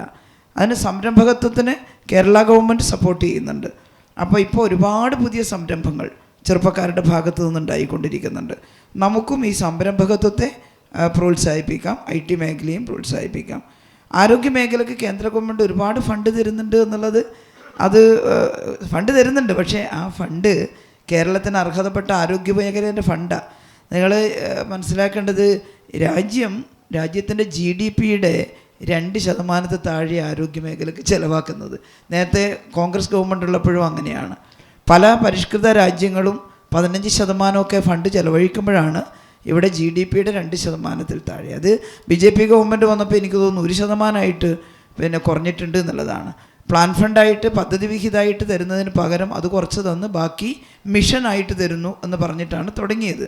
UDF നമ്മുടെ UPA അല്ലെങ്കിൽ കോൺഗ്രസ് ഗവൺമെൻറ് തുടങ്ങിയതാണ്. ഈ മിഷൻ മോഡിൽ പലപ്പോഴും മാറ്റം വരുത്തുകയാണ്. ആദ്യം 90%, 10%. ശ്രീമതി ടീച്ചർ ആരോഗ്യമന്ത്രിയായപ്പോൾ നാഷണൽ ഹെൽത്ത് മിഷന് 90% കേന്ദ്രം തരും, 10% നമ്മൾ എടുത്താൽ മതി. പിന്നെ അത് മാറിയിട്ട് 80-20 ഇപ്പോൾ അത് 60-40 ആയി. കുറച്ച് വരികയാണ്. 60% നിങ്ങൾ എടുക്കണം, 40% തരും. ഇതൊരു വലിയ തട്ടിപ്പാണ് യഥാർത്ഥത്തിൽ. സംസ്ഥാനങ്ങളെ ഇങ്ങനെ എല്ലാ ഭാരവും ചുമപ്പിക്കാൻ വേണ്ടി ആദ്യം കുറച്ച് പ്രഖ്യാപിക്കുക, പിന്നെ എല്ലാം സംസ്ഥാനത്തിൻ്റെ തലയിലിടുക എന്നുള്ളത്. ഇത് അംഗൻവാടിയിലും ഉണ്ട്. അംഗൻവാടിയുടെ പറഞ്ഞല്ലോ, അംഗൻവാടിയുടെ മിനിസ്റ്റീരിയൽ അഡ്മിനിസ്ട്രേഷൻ വിഭാഗത്തിൽ 75-25 ആയി. 75% സംസ്ഥാനവും 25% കേന്ദ്രവും അങ്ങനെയായിട്ട് മാറി. ഇനി വർക്കർക്കും ഹെൽപ്പർക്കും കൊടുക്കുന്ന കാശിലും ഇതേപോലെയാണ്. ഏകദേശം ഇപ്പോൾ തന്നെ 30%-അടുത്തോ മറ്റാണ് സെൻട്രൽ ഗവൺമെൻറ് കിട്ടുന്നത്. അത് പിന്നെയും കുറക്കുകയാണ്. അംഗൻവാടികൾക്ക് കെട്ടിടം ഉണ്ടാക്കാൻ വേണ്ടി ഞാൻ മന്ത്രിയായ സമയത്ത് ഞാൻ ആ വകുപ്പും കൂടി കൈകാര്യം ചെയ്യായിരുന്നല്ലോ. മേനകാ ഗാന്ധിയെ കാണാൻ പോയി. അപ്പോൾ മേനകാ ഗാന്ധി നല്ല ലോകിയൊക്കെ പറഞ്ഞു, കാര്യങ്ങളൊക്കെ പറഞ്ഞു. എന്നിട്ട് ഫണ്ട് തരാൻ പറഞ്ഞപ്പോൾ ഫണ്ടില്ല, തരുന്നില്ല. എന്നിട്ട് എന്നോട് പറഞ്ഞു, ഒരു ഉപകാരം ചെയ്യാം, തൊഴിലുറപ്പ് പദ്ധതിയിൽ അംഗൻവാടികൾ ഉണ്ടാക്കാൻ വേണ്ടി ഒരു കമ്പോണൻറ്റ് അതിനകത്ത് ചേർക്കാൻ വേണ്ടി ഞാൻ വിളിച്ച് പറയാം. അവരത് ചെയ്തിരുന്നു. പക്ഷേ തൊഴിലുറപ്പ് പദ്ധതിയിൽ അതിൻ്റെ നിർമ്മാണത്തിന് ഉപയോഗിക്കുന്ന കമ്പോണൻറ്റിൽ ഉപയോഗിക്കാൻ പറ്റുള്ളൂ. കൂടി വന്നാൽ 8 ലക്ഷം റുപ്യ. 8 ലക്ഷം റുപ്യ കൊണ്ട് എന്താ അംഗൻവാടിയാണ് കേരളത്തിൽ ഉണ്ടാക്കുക? അത് ഉത്തരേന്ത്യൻ ഗ്രാമങ്ങളിൽ ഈ കടലാസ് പെരകൾക്ക് പകരം കുറച്ച് എന്തെങ്കിലും ഒരു ചെറിയ കെട്ടിടം എടുക്കാം. നമ്മളെ അംഗൻവാടി ഒരു 25-30 ലക്ഷമെങ്കിലും ഇല്ലെങ്കിൽ ഒരു സ്മാർട്ട് അംഗൻവാടി ഉണ്ടാക്കാൻ. സ്മാർട്ട് അംഗൻവാടിയുടെ പ്രോജക്റ്റൊക്കെ ഞാൻ മന്ത്രിയായപ്പോൾ വലിയ ഡിസ്കഷനൊക്കെ നടത്തി. മോണ്ടിസോറി മെത്തേഡ്, ഡൽഹിയിലെ ജോഡോഗാൻ ഇതെല്ലാം ചേർത്തിട്ട് സ്മാർട്ട് അംഗൻവാടിക്ക് പദ്ധതിയൊക്കെ ഉണ്ടാക്കിയിട്ടുണ്ട്. ഒരു ജില്ലയിൽ 1 വെച്ച് തുടങ്ങിയിട്ടുണ്ട്. ഇനി അത് മുഴുവൻ അംഗൻവാടി സ്മാർട്ടാക്കണം. അതിന് ഉള്ള പണമാണ്. അത് കേന്ദ്ര ഗവൺമെൻറ്റിനോട് നമുക്ക് പറയാം അത്തരത്തിലുള്ള കാര്യങ്ങൾ. അംഗൻവാടികൾക്ക് കെട്ടിടം ഇല്ലാത്തതിന് ഉണ്ടാക്കാൻ MLA-മാരും MP-യും ഒക്കെ ചേർന്നുകൊണ്ട് നമുക്കൊരു മീറ്റിംഗ് ഒക്കെ എടുത്ത് അതിൻ്റെ സാധ്യത എന്താണ്, സ്ഥലം ഉണ്ടാക്കണം, സ്ഥലം ആ പഞ്ചായത്ത് കണ്ടുപിടിക്കണം. അപ്പോൾ നമുക്ക് എല്ലാ അംഗൻവാടിക്കും കെട്ടിടം. വടകര പാർലമെൻറ്റ് മണ്ഡലത്തിലെ അത് ഞാനിപ്പോൾ പറയാം. ബ്രിട്ടാസ് MP പറഞ്ഞു വാഗ്ദാനം കൊടുക്കുമ്പോൾ സൂക്ഷിക്കണം. അതെ, തീർച്ചയായിട്ടും നാളെ നിങ്ങൾ എന്നോടൊന്ന് ചോദിക്കൂലേ, അന്ന് തെരഞ്ഞെടുപ്പിന് മുമ്പേ ഇങ്ങനെ പറഞ്ഞിട്ട് എവിടെയും ചോദിക്കൂലേ. പക്ഷേ ഇതൊരു ദൗത്യമായിട്ട് എടുക്കാം. വടകര പാർലമെൻറ്റ് മണ്ഡലത്തിലെ മുഴുവൻ അംഗൻവാടികൾക്കും സ്വന്തമായി കെട്ടിടം. പക്ഷേ സ്ഥലം അവിടെ കണ്ടുപിടിക്കണം എന്നുള്ളത് നമ്മൾ പ്രത്യേകിച്ച് പറയുന്നു എന്നുള്ളതാണ്.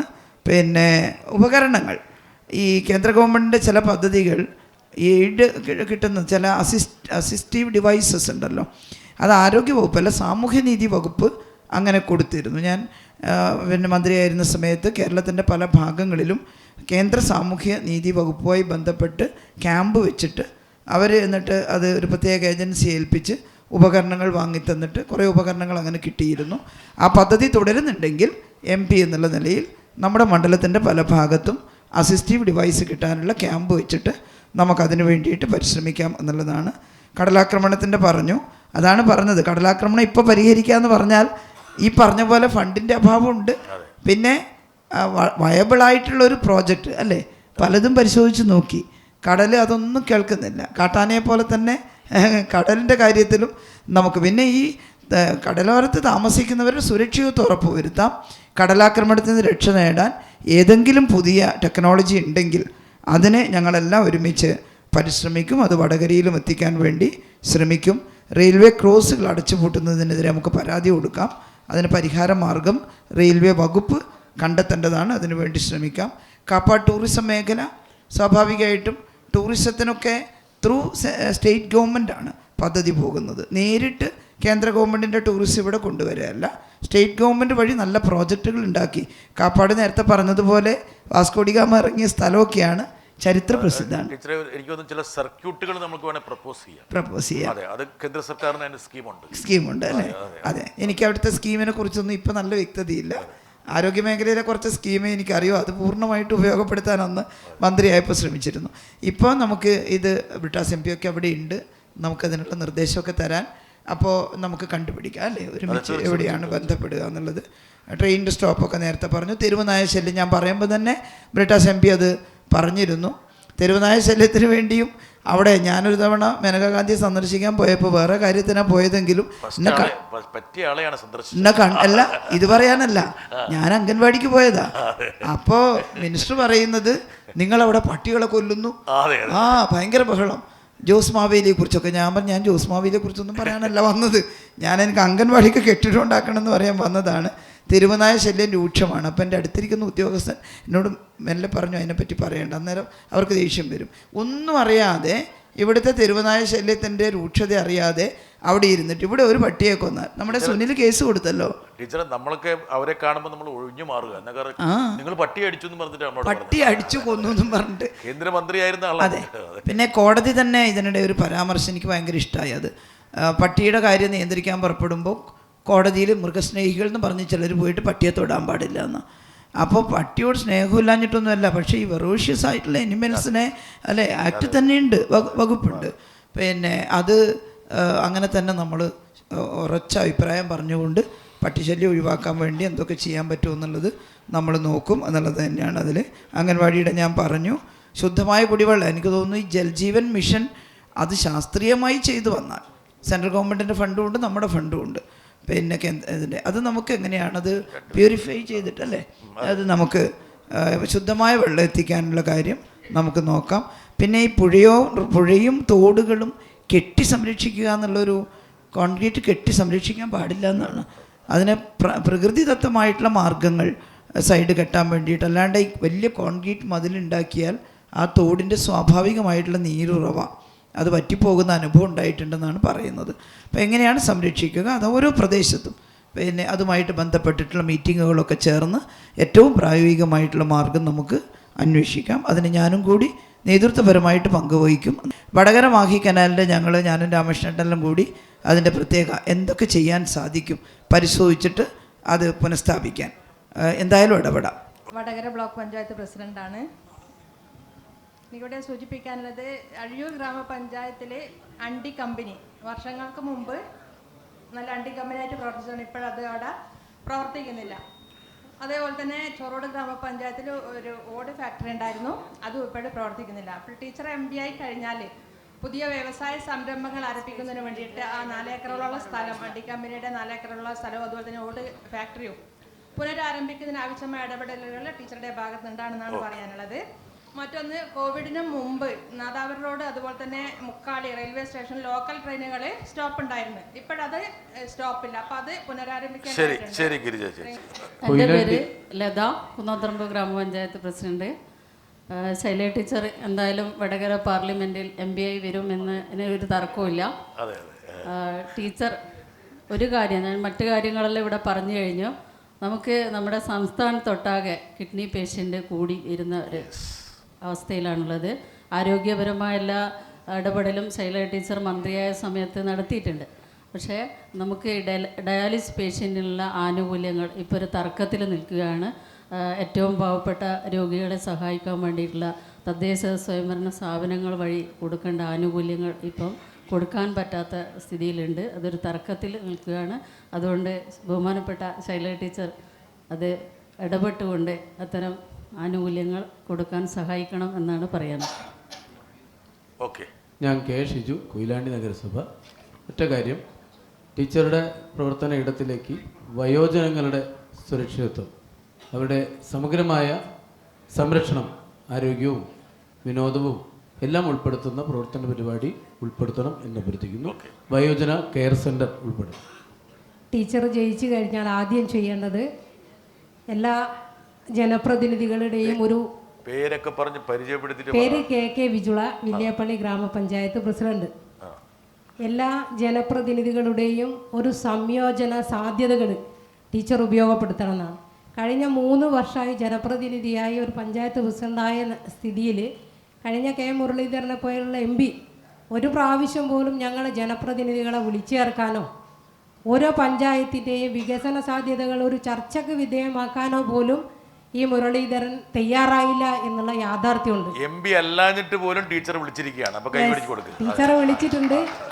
ഞങ്ങളെ മണ്ഡലം MLA, എനിക്ക് തോന്നുന്ന MLA എല്ലാ മാസവും യോഗങ്ങൾ വിളിച്ചു ചേർക്കുന്നുണ്ട്. അത് ഞങ്ങളെ ജനപ്രതിനിധികൾക്ക് വലിയൊരു ഊർജ്ജമാണ്.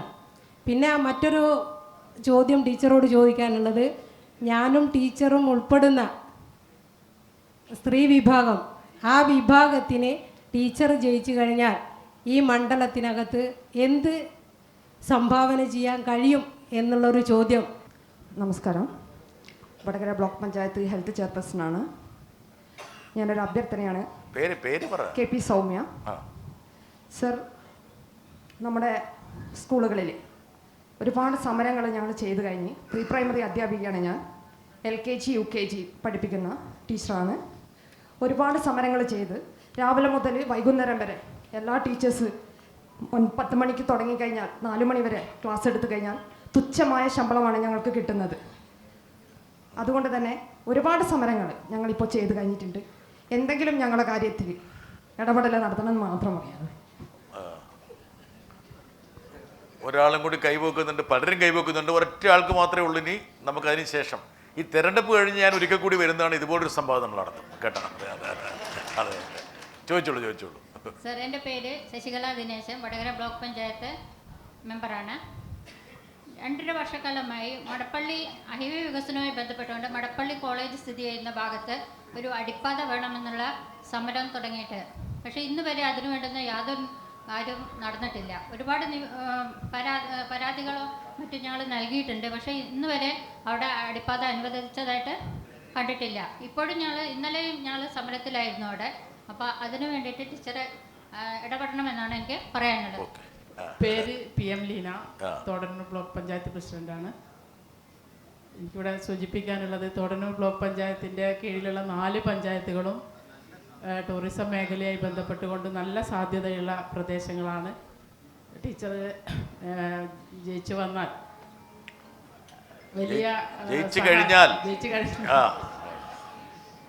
കഴിഞ്ഞാൽ ആ ഒരു മേഖലയിൽ എന്തെങ്കിലും സഹായം ചെയ്യണം. ബ്ലോക്ക് പഞ്ചായത്ത് എന്നുള്ള നിലയിലെ എല്ലാവിധ പിന്തുണയും അതിൻ്റെ ഭാഗമായി ഉണ്ടാവും എന്നുള്ളതാണ് സൂചിപ്പിക്കാൻ. ലഭിക്കുന്ന ഫണ്ടുകൾ അത് വികസന പ്രവർത്തനത്തിന് വടകര പാർലമെന്റ് മണ്ഡലത്തിൽ വരുന്ന എല്ലാ തദ്ദേശ സ്വയംഭരണ സ്ഥാപനങ്ങൾക്കും കൃത്യമായിട്ട് വീതിച്ച് നൽകും എന്നതിനെപ്പറ്റി ടീച്ചറുടെ അഭിപ്രായം ഒന്ന് അറിഞ്ഞാൽ കൊള്ളാം. ഓക്കെ. പക്ഷേ ഞാനൊന്ന് ടീച്ചറൊന്ന് പറഞ്ഞോട്ടെ. ഒരു MPക്ക് ഇപ്പോൾ ഒരു വർഷം 5 കോടി ഉറുപ്പിയുള്ളൂ. അപ്പോൾ 5 വർഷം ടീച്ചർ MP ആയിരിക്കുമ്പോൾ 25 കോടി ഉറുപ്പിയ. ഇത് വീതിച്ചു കൊടുത്താൽ വലിയ തുകയൊന്നും ആകുന്നില്ല. പക്ഷേ അതിനപ്പുറത്തൊരു MPക്ക് ഒരുപാട് കാര്യങ്ങൾ ചെയ്യാൻ പറ്റും. അതാണ് ഒരുപക്ഷെ ഇവിടെ നമ്മൾ ചർച്ച ചെയ്തത്. അപ്പോൾ MP ഫണ്ടിനപ്പുറത്ത് ഒരു MPയുടെ സാന്നിധ്യം ഒരു നാടിൻ്റെ വികസനത്തിന് വേണ്ടി ഉപയോഗിക്കാൻ കഴിയും. നിരവധി കേന്ദ്ര പദ്ധതികൾ കൊണ്ടുവരാൻ പറ്റും. ഒരുപക്ഷെ ആ പണത്തിൻ്റെ വിനിയോഗത്തിൻ്റെ അപ്പുറത്തുള്ള ഒരു സ്വാധീനമാണ് ടീച്ചറിൽ നിന്ന് നിങ്ങൾ ആഗ്രഹിക്കേണ്ടതാണ് എൻ്റെ ഒരു അഭിപ്രായം. ടീച്ചർ,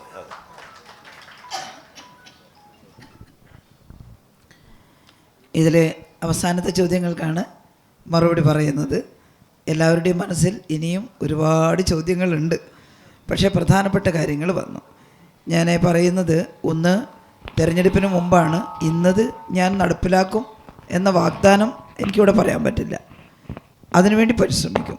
ഓരോ പദ്ധതികളും നിങ്ങൾ പറഞ്ഞത് എല്ലാം വിജയപ്രദമാക്കാൻ പരിശ്രമിക്കും എന്നുള്ളതാണ്, അത് ഉറപ്പാണ്. രണ്ടാമത്തത്, ഇതിൽ ഒരുപാട് കാര്യങ്ങൾ ഇത് കാറ്റഗറി ആയിട്ട് തിരിക്കണം. ഒരു MP എന്നുള്ള നിലയിൽ കേന്ദ്രവുമായി ബന്ധപ്പെട്ട് ചെയ്യേണ്ട കാര്യങ്ങൾ എന്തൊക്കെയാണ്, അത് നമുക്ക് സംസ്ഥാന ഗവൺമെൻറ്റിൻ്റെ കൂടി പിന്തുണയോടുകൂടി കേന്ദ്രവുമായി ബന്ധപ്പെട്ട് ആ പദ്ധതികൾ നടപ്പിലാക്കുന്നതിന് ഇപ്പോൾ ബ്രിട്ടാസ് MP പറഞ്ഞതുപോലെ എന്തൊക്കെ പദ്ധതികളാണ് കേന്ദ്രത്തിൽ നിന്ന് നമുക്ക് പിടിച്ചെടുക്കേണ്ടത്, അതിനുവേണ്ടി പരിശ്രമിക്കുമെന്നുള്ളതാണ്.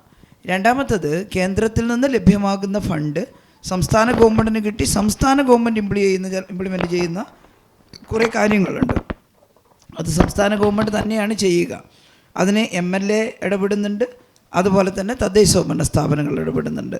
അതിൻ്റെ കൂടെ ഒരു MP-യുടെ ഇടപെടൽ ആവശ്യമാണെങ്കിൽ ആ കാര്യത്തിൽ എൻ്റെ സാന്നിധ്യം ഉറപ്പായിട്ടും ഉണ്ടാവും.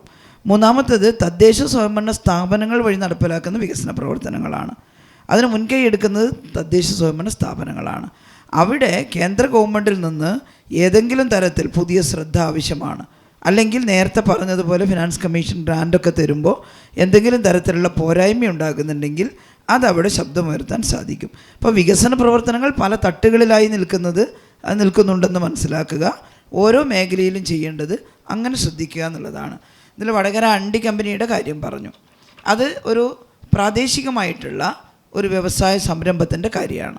അത് നമുക്ക് സ്റ്റേറ്റ് ഗവൺമെൻറ്റുമായി ബന്ധപ്പെട്ട് അല്ലെങ്കിൽ സെൻട്രൽ ഗവൺമെൻറ്റിൽ ഏതെങ്കിലും പരമ്പരാഗത വ്യവസായത്തിൻ്റെ ഫണ്ട് ഇതിന് ഉപയോഗപ്പെടുത്താൻ പറ്റിയതുണ്ടോ എന്ന് അന്വേഷിക്കാം. അങ്ങനെ ഉണ്ടെങ്കിൽ അതിനു വേണ്ടി നമുക്ക് പരിശ്രമിക്കാം. ഇല്ലെങ്കിൽ സ്റ്റേറ്റ് ഗവൺമെൻറ്റുമായിട്ട് കൂടി ബന്ധപ്പെട്ടുകൊണ്ട് നമുക്ക് ആ കാര്യം നോക്കാം എന്നുള്ളതാണ്. പിന്നെ ഇതിൻ്റെ കോവിഡിന് മുമ്പുള്ള ബസ് സ്റ്റോപ്പ് അതൊക്കെ പറഞ്ഞു. സ്റ്റോപ്പിൻ്റെയൊക്കെ ഓരോന്നായി എടുത്തിട്ട് എങ്ങനെയാണ് സാധാരണ ട്രെയിനുകൾക്ക് ഓരോ സ്ഥലത്തും സ്റ്റോപ്പ് കിട്ടുക. കേന്ദ്ര റെയിൽവേ മന്ത്രാലയം അത്ര ഫ്രണ്ട്ലി ആണെന്ന് എനിക്ക് തോന്നിയിട്ടില്ല. ബ്രിട്ടാസ് MP ഒക്കെ എത്രയോ ഇടപെട്ടിട്ട് ചിലത് കിട്ടിയിട്ടുണ്ട്, ചിലത് എത്ര ഇടപെട്ടാലും അവർ ശ്രദ്ധിക്കാത്ത കാര്യമുണ്ട്. പക്ഷെ നമ്മൾ ഇടപെടും എന്നുള്ള കാര്യത്തിൽ യാതൊരു സംശയവും വേണ്ട. ഡയാലിസിസിൻ്റെ കാര്യം പറഞ്ഞു. കഴിഞ്ഞ LDF ഗവൺമെൻറ് വരുന്നത് വരെ സർക്കാർ സംവിധാനങ്ങളിൽ ഡയാലിസിസ് സംവിധാനം ഉണ്ടായിരുന്നില്ല വേണ്ടത്ര, വളരെ വളരെ അപൂർവമായിരുന്നു. മെഡിക്കൽ കോളേജുകളിലും മറ്റും നമ്മൾ ധീരമായൊരു തീരുമാനം എടുത്തതാണ്. എല്ലാ താലൂക്ക് ആശുപത്രികളിലും ഡയാലിസിസ് തുടങ്ങും. 12 മെഷീൻ വീതം മെഷീൻ കൊടുക്കും. അതിൽ സ്ഥലം കണ്ടെത്തണം. പിന്നെ സ്ഥലവും കൂടി കിഫ്ബി ഫണ്ടൊക്കെ ഉപയോഗിച്ച് നമ്മൾ കെട്ടിടമൊക്കെ എടുത്തപ്പോൾ അങ്ങനെ തുടങ്ങിയിട്ടുണ്ട്. പക്ഷേ അതിന് റെക്കറിങ് ആയിട്ടുള്ള എക്സ്പെൻഡിച്ചർ അത് തദ്ദേശ സ്വയംഭരണ സ്ഥാപനങ്ങളുടെ സഹായത്തോടെ ചിലയിടത്ത് പ്രത്യേക ഒരു കമ്മിറ്റിയൊക്കെ രൂപീകരിച്ചുകൊണ്ട് പണം സമാഹരിച്ച് പാവപ്പെട്ടവർക്ക് ഫ്രീ ആയിട്ട് ചെയ്തു കൊടുക്കുന്ന രീതിയാണ് സ്വീകരിച്ചത്. നമ്മൾ കാണേണ്ടത് ഈ സംസ്ഥാന ഗവൺമെൻറ്റിന് കിട്ടുന്ന കേന്ദ്ര വിഹിതം കൊണ്ട് എല്ലാം ചെയ്യാൻ പറ്റില്ല. ഈവൻ ഈ PHC FSC ആക്കുന്നത് പോലും നാട്ടിൽ നിന്ന് പലരുടെയും സഹായം സ്വീകരിച്ചുകൊണ്ടാണ് മാതൃകാപരമായി ജനകീയ പദ്ധതിയായി നമ്മൾ നടത്തിയത്. ചില വ്യാപാരികളും വ്യവസായികളും ഒക്കെ ഫ്രീ ആയിട്ട് നമുക്ക് ആശുപത്രി ഉണ്ടാക്കി തന്നിരുന്നു. ഞാനതെല്ലാം ഇവിടെ പറയുന്നില്ല. നമ്മുടെ VPS ഹെൽത്ത് കെയറിൻ്റെ ഷംഷീർ വയലിലൊരു ആശുപത്രി 6 കോടി ചിലവാക്കി മലപ്പുറത്ത് എടുത്തു തന്നിരുന്നു. കോഴിക്കോട് കക്കോടി നമ്മുടെ അപ്പോളോ ഹോസ്പിറ്റൽ, ചെന്നൈയിലെ ഒരു ഹോസ്പിറ്റൽ അവരുണ്ടാക്കി തന്നിരുന്നു. അങ്ങനെ പലരും ചെയ്തിട്ടുണ്ട്. അപ്പോൾ ഡയാലിസിസിൻ്റെ കാര്യത്തിലും നമുക്ക് ബഹുജനങ്ങളുടെ കൂടി സഹായം സ്വീകരിച്ചുകൊണ്ട് ഫ്രീ ആയിട്ട് കൊടുക്കാനുള്ള സംവിധാനം നിലനിർത്തണം. സർക്കാരിൽ നിന്ന് കിട്ടുന്നത് എന്താണെന്നുള്ളത് അത് നോക്കുക എന്നുള്ളതാണ് പറയാനുള്ളത്. പിന്നെ വയോജനങ്ങളുടെ കാര്യത്തിലും പറഞ്ഞല്ലോ, ഓരോ വിഭാഗത്തിൻ്റെ കാര്യവും ശ്രദ്ധയപ്പെടുത്താം. സംസ്ഥാന ഗവൺമെൻറ് കഴിഞ്ഞ തവണ സായംപ്രഭ എന്ന് പറഞ്ഞൊരു അംബ്രല സ്കീം കൊണ്ടുവരികയും വയോജനങ്ങൾ താമസിക്കുന്ന ഇടം, അതായത് വയോജന മന്ദിരങ്ങൾ ആധുനികമാക്കി മാറ്റാനൊരു പരിശ്രമം നടത്തുകയും ചെയ്തു. ജില്ലയിൽ 1 വീതം അങ്ങനെ ചെയ്തിട്ടുണ്ട്. അത് മനോഹരമായിട്ടുണ്ട്. അതുപോലെ ചെയ്യാൻ പുനരധിവാസം കാര്യങ്ങളൊക്കെ ഉണ്ട്. പഞ്ചായത്തുകൾ ഇടപെട്ടുകൊണ്ട് അവർക്ക് പകൽ വീട് എന്ന് പറഞ്ഞുകൊണ്ട് സംവിധാനം ഉണ്ടാക്കുന്നുണ്ട്. പക്ഷെ അതൊക്കെ ആകർഷകമായിരിക്കണം. പകൽ വീട് സ്വന്തം വീട്ടിനേക്കാൾ ഒരു ഡ്രൈ ആയിട്ടുള്ളൊരു അന്തരീക്ഷമാണെങ്കിൽ വന്നിരിക്കാൻ ബുദ്ധിമുട്ട്. അവർക്ക് പാട്ട് കേൾക്കാനും എഴുതാനും കഥ പറയാനുള്ള സൗകര്യമൊക്കെ ആയിട്ട് ഇത്തിരി ഭാവനയോടുകൂടി ഈസ്തറ്റിക്കായിട്ട് അതെല്ലാം കണ്ടതായിട്ടുണ്ട് സെൻസിൽ. അപ്പോൾ നമുക്ക് നിങ്ങൾ പറഞ്ഞ പോലെ ജനപ്രതിനിധികളെല്ലാം വിളിച്ചു കൂട്ടിയിട്ട് നമുക്ക് ഇത്തരം കാര്യങ്ങൾ ചർച്ച ചെയ്യാം. അതിന് ഞാൻ നിങ്ങളുടെ കൂടെ ഉണ്ടായിരിക്കും എന്നുള്ളതാണ്. പിന്നെ പറഞ്ഞു ജനപ്രതിനിധികളെ ഇടയ്ക്ക് വിളിക്കുന്ന കാര്യം. MLA-മാർ വിളിക്കുന്നുണ്ട്, നന്നായിട്ട് കൈകാര്യം ചെയ്യാണ് MLA-മാർ എന്നുള്ള നിലയിൽ. ഇടയ്ക്ക് ചില യോഗങ്ങൾ എപ്പോഴും MP വിളിച്ചുകൊണ്ടിരിക്കേണ്ട കാര്യമുണ്ടെന്ന് എനിക്ക് തോന്നുന്നില്ല. പക്ഷേ ഇപ്പം ബ്രിട്ടാസ് MP പറഞ്ഞതുപോലെ നമ്മൾ MP ആവുന്നതിന് മുമ്പ് വിളിച്ചല്ലോ. നിങ്ങളെ വിശ്വാസത്തിലെടുത്തിട്ടാണല്ലോ അല്ലേ? അതിനെ ശരിക്കും ബ്രിട്ടാസ് MP ആണ് മുൻകൈ എടുത്ത്. എനിക്ക് വളരെ നന്ദിയുണ്ട് ആ കാര്യത്തിൽ. ടീച്ചർ, നമുക്ക് ഇങ്ങനെയൊരു ജനപ്രതിനിധികളുമായിട്ടൊരു ആലോചന നടത്താം. നമുക്ക് എന്തൊക്കെയാണ് നമ്മുടെ സ്വപ്നത്തിൽ വരേണ്ടത് എന്നുള്ളത് കൊണ്ട് എനിക്കൊരു നല്ല ദിശാബോധം അതുകൊണ്ടുണ്ടായി. അപ്പോൾ അതുപോലെ നമുക്ക് ബ്രിട്ടാസ് MP തന്നെ പറഞ്ഞു, ജയിച്ച് MP ആയാലും ജനപ്രതിനിധികളെ വിളിച്ച് ഇങ്ങനെ ഒരു ഡിസ്കഷനിൽ ബ്രിട്ടാസ് MPയും കൈരളിയും ഒക്കെ നമ്മളോട് കൂട്ടു നിൽക്കും. പിന്നെ അത് നമുക്ക് ചെയ്യാം എന്നുള്ളതാണ്. ഇടയ്ക്ക് വിളിക്കാം. പിന്നെ സ്ത്രീ സമൂഹത്തിന് വേണ്ടി ഉറപ്പാണ്. സ്ത്രീകളുടെ എനിക്ക് പിന്നെ സ്ത്രീ പ്രശ്നം അവിടെ ഉന്നയിക്കാൻ പ്രത്യേകിച്ച് പഠിച്ച് കണ്ടെത്തേണ്ട കാര്യമില്ല. ഇന്ത്യയിലെ സഹോദരിമാർ അനുഭവിക്കുന്ന പ്രശ്നമുണ്ട്. ഞാൻ മഹിളാ അസോസിയേഷൻ്റെ കേന്ദ്ര കമ്മിറ്റി അംഗം കൂടിയാണല്ലോ. അപ്പോൾ അവിടെ എല്ലാം വരുന്ന പ്രശ്നങ്ങൾ അത് പാർലമെൻറ്റിൽ ഉന്നയിച്ചുകൊണ്ട് സ്ത്രീകളുടെ ഉന്നമനത്തിന്, ശാക്തീകരണത്തിന് ആവശ്യമായിട്ടുള്ള എല്ലാ കാര്യങ്ങളിലും ഇടപെടലുണ്ടാകും എന്നുള്ളതാണ്. കുട്ടികളുടെ പ്രശ്നങ്ങളും നമുക്കതുപോലെ തന്നെ ഓരോന്നായിട്ടെടുക്കാം. പ്രീ പ്രൈമറിയുടെ കാര്യം നമുക്ക് ആലോചിക്കാം. പ്രീ പ്രൈമറി ഒരു പ്രത്യേക ഘടകമാണ്. അതിലെന്തൊക്കെയാണ് ചെയ്യാൻ സാധിക്കുക, നിയമപരമായിട്ട് ചെയ്യാൻ സാധിക്കുന്ന എല്ലാ കാര്യങ്ങളും പ്രീ പ്രൈമറി ശക്തമാക്കുന്നതിനും നമുക്ക് ഉപയോഗിക്കാം. ഇപ്പുറത്ത് അംഗൻവാടിയും നിലനിൽക്കേണ്ടതായിട്ടുണ്ട്. അതെല്ലാം വെച്ചുകൊണ്ടുള്ള ഒരു പദ്ധതിയാണ് നമുക്ക് ആലോചിക്കാൻ സാധിക്കുക. പിന്നെ മടപ്പള്ളി കോളേജ് അടിപ്പാതയുടെ കാര്യം അതൊരു പ്രത്യേക നിവേദനമായിട്ട് എടുത്തുകൊണ്ട് അത് പരിഹരിക്കാൻ ഇടപെടാം എന്നുള്ളതാണ്. ടൂറിസം നേരത്തെ പറഞ്ഞതാണ്. അതുപോലെ MP ഫണ്ട് വിനിയോഗം ബഹുമാനായിട്ടുള്ള MP ഇവിടെ പറഞ്ഞു. 5 കോടി രൂപയാണ് ഒരു പാർലമെൻറ്റ് മണ്ഡലത്തിൽ. അത് അസംബ്ലി മണ്ഡലത്തിലും 5 കോടിയാണ് സംസ്ഥാന ഗവൺമെൻറ് തരുന്നത്. 7 അസംബ്ലി മണ്ഡലത്തിന് വേണ്ടി 5 കോടി വീതിക്കണം. അത് മുൻ MPമാർ ഒരു പ്രായോഗികമായി ചെയ്തില്ല എന്നുള്ളതാണ് നിങ്ങൾ ആക്ഷേപം പറഞ്ഞത്. പക്ഷേ ആ കിട്ടുന്ന തുക ഏറ്റവും പ്രായോഗികമായി, എന്നാൽ എല്ലാ സ്ഥലത്തെ എല്ലാ പ്രശ്നങ്ങളും പരിഹരിക്കാൻ ഈ 5 കോടിയൊന്നും ഇന്നൊരു തുകയേ അല്ല. അതിനകത്ത് കുറേ GSTയും പോവുകയാണ്. ഇപ്പോൾ ഒരു MLA ഫണ്ട് ഒരു അംഗൻവാടി എടുക്കാൻ ഒരു 30 ലക്ഷം കൊടുത്താൽ അതിനകത്തൊരു 20 ലക്ഷത്തിൻ്റെ വർക്കേ ചെയ്യാൻ പറ്റുന്നുള്ളൂ. ബാക്കി GST എന്ന് പറഞ്ഞിട്ട് പോവുകയാണ്. ഇത് MP ഫണ്ടിനും ബാധകമാണെന്ന് തോന്നുന്നല്ലേ? GST ബാധകമാണ്. അപ്പോൾ 5 കോടി എന്ന് പറഞ്ഞ് ഇന്നത്തെ കാലത്ത് വളരെ പരിമിതമായിട്ടുള്ള തുകയാണ്. പക്ഷേ ആ തുക ഏറ്റവും പ്രായോഗികമായിട്ട് നിങ്ങളെയെല്ലാം മനസ്സിലാക്കിക്കൊണ്ട് അത് വിനിയോഗിക്കാൻ ശ്രമിക്കും എന്നുള്ളതാണ്. ബ്രിട്ടാസ് MP പറഞ്ഞതുപോലെ അതിനപ്പുറം സെൻട്രൽ ഗവൺമെൻറ്റിൽ നിന്ന് ഏതെങ്കിലും പദ്ധതികൾ കിട്ടുമോ, അതാണ് നമ്മുടെ പരിശ്രമത്തിൻ്റെ ഭാഗമായിട്ടുള്ളത്. ഏതായാലും ഒരു പാർലമെൻറ്റ് മെമ്പർക്ക് ചെയ്യാൻ അത്രയേറെ കാര്യങ്ങളില്ല എന്നാണ് ഞാൻ ഇതുവരെ വിചാരിച്ചിരുന്നത്. നോക്കുമ്പോൾ ഇവിടെ എന്തൊക്കെ ആവശ്യകതകളാണ് വന്നത്. ഏതായാലും സജീവമായി ഞാൻ നിങ്ങളുടെ കൂടെ ഈ ആവശ്യങ്ങളെല്ലാം നേടാൻ വേണ്ടി ഉണ്ടാകും എന്നുള്ളതാണ് ഇപ്പോൾ പറയാനുള്ളത്. നമ്മുടെ ഈ ഒരു വികസന സംവാദം അതിൻ്റെ അവസാന ഘട്ടത്തിലേക്ക് കടക്കുകയാണ്. ഒരുപക്ഷെ ഒരു ലോകസഭയിൽ മത്സരിക്കുന്ന സ്ഥാനാർത്ഥി ആ മണ്ഡലത്തിൻ്റെ പരിച്ഛേദം എന്ന നിലയ്ക്കുള്ള ജനപ്രതിനിധികളുമായി നടക്കുന്ന ഏറ്റവും ആരോഗ്യകരമായിട്ടുള്ള ഒരു സംവാദമാണ്. മറ്റ് സ്ഥാനാർത്ഥികൾക്ക് മാതൃകയാക്കാൻ കഴിയുന്ന ഒരു പരിപാടിയാണ് ടീച്ചറുടെ ആഭിമുഖ്യത്തിലൂടെ നടന്നത്. ഇതൊരു തുടക്കം മാത്രമല്ല ഇവിടെ ചോദിച്ച ആൾക്കാരെല്ലാം വളരെ സജീവമായിട്ടാണ് അവർ ഓരോ ചോദ്യങ്ങളും ഉന്നയിച്ചത്.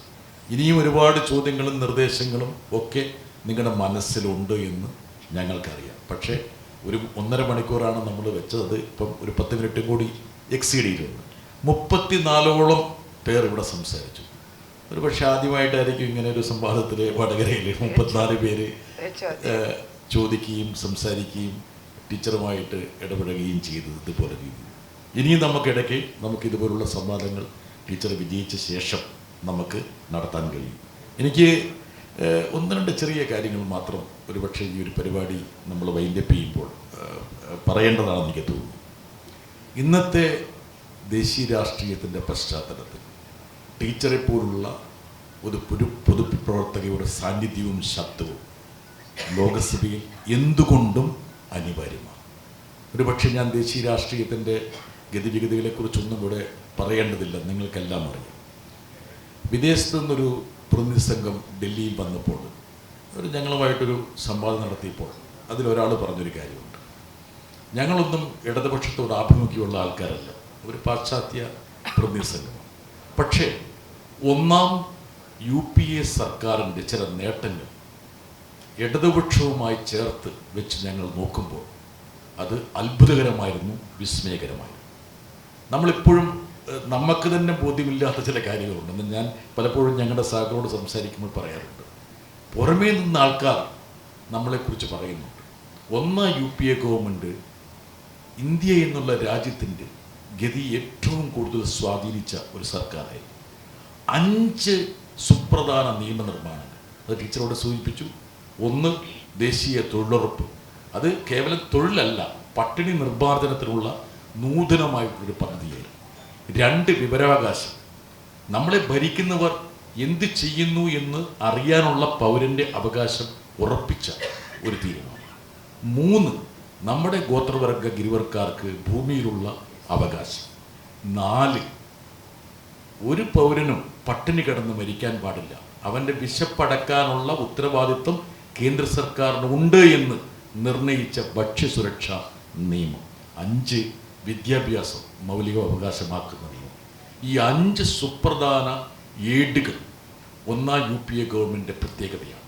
അത് ഇടതുപക്ഷത്തിൻ്റെ സാന്നിധ്യം കൊണ്ട് മാത്രമാണ് സാധ്യമായത്.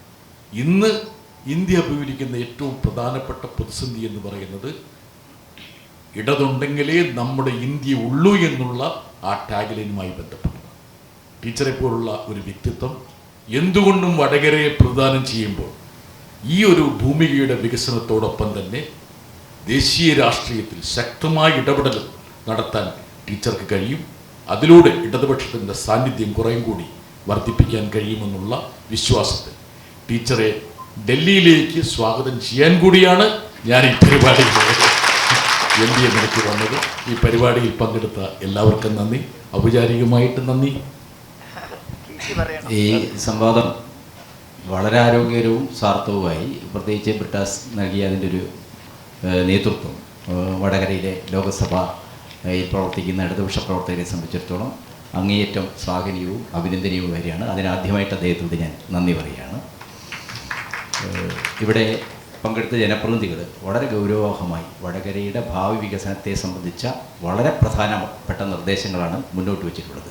അപ്പോൾ ഈ നിർദ്ദേശങ്ങളൊക്കെ യാഥാർത്ഥ്യമാക്കാൻ കഴിയും എന്ന ഉറച്ച വിശ്വാസമുണ്ട്. കേന്ദ്ര സംസ്ഥാന സർക്കാരുകളുടെ പദ്ധതികൾ സംയോജിപ്പിക്കുക മാത്രമല്ല, ഇന്നത്തെ ഒരു സാഹചര്യത്തിൽ വടകര എന്ന് പറയുന്നത് ലോകപ്രശസ്തമായ, ലോകത്തിലെ തന്നെ മുൻനിരയിലുള്ള സഹകരണ സ്ഥാപനങ്ങൾക്ക് നേതൃത്വം കൊടുക്കുന്നൊരു മണ്ണാണ്.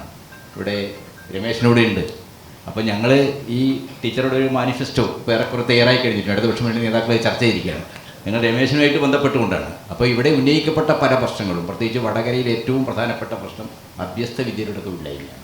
ഇവിടെ പ്രൊഫഷണൽ കോളേജുകളിൽ ഫ്രോണ്ടിയർ സയൻസിൻ്റെ മണ്ഡലത്തിൽ ബിരുദവും ബിരുദാനന്തര ബിരുദവും ഒക്കെ ഉള്ള ആയിരക്കണക്കിന് യുവതി യുവാക്കളുടെ ഒരു സമൂഹമാണ് വടകര ലോക്സഭാ മണ്ഡലം.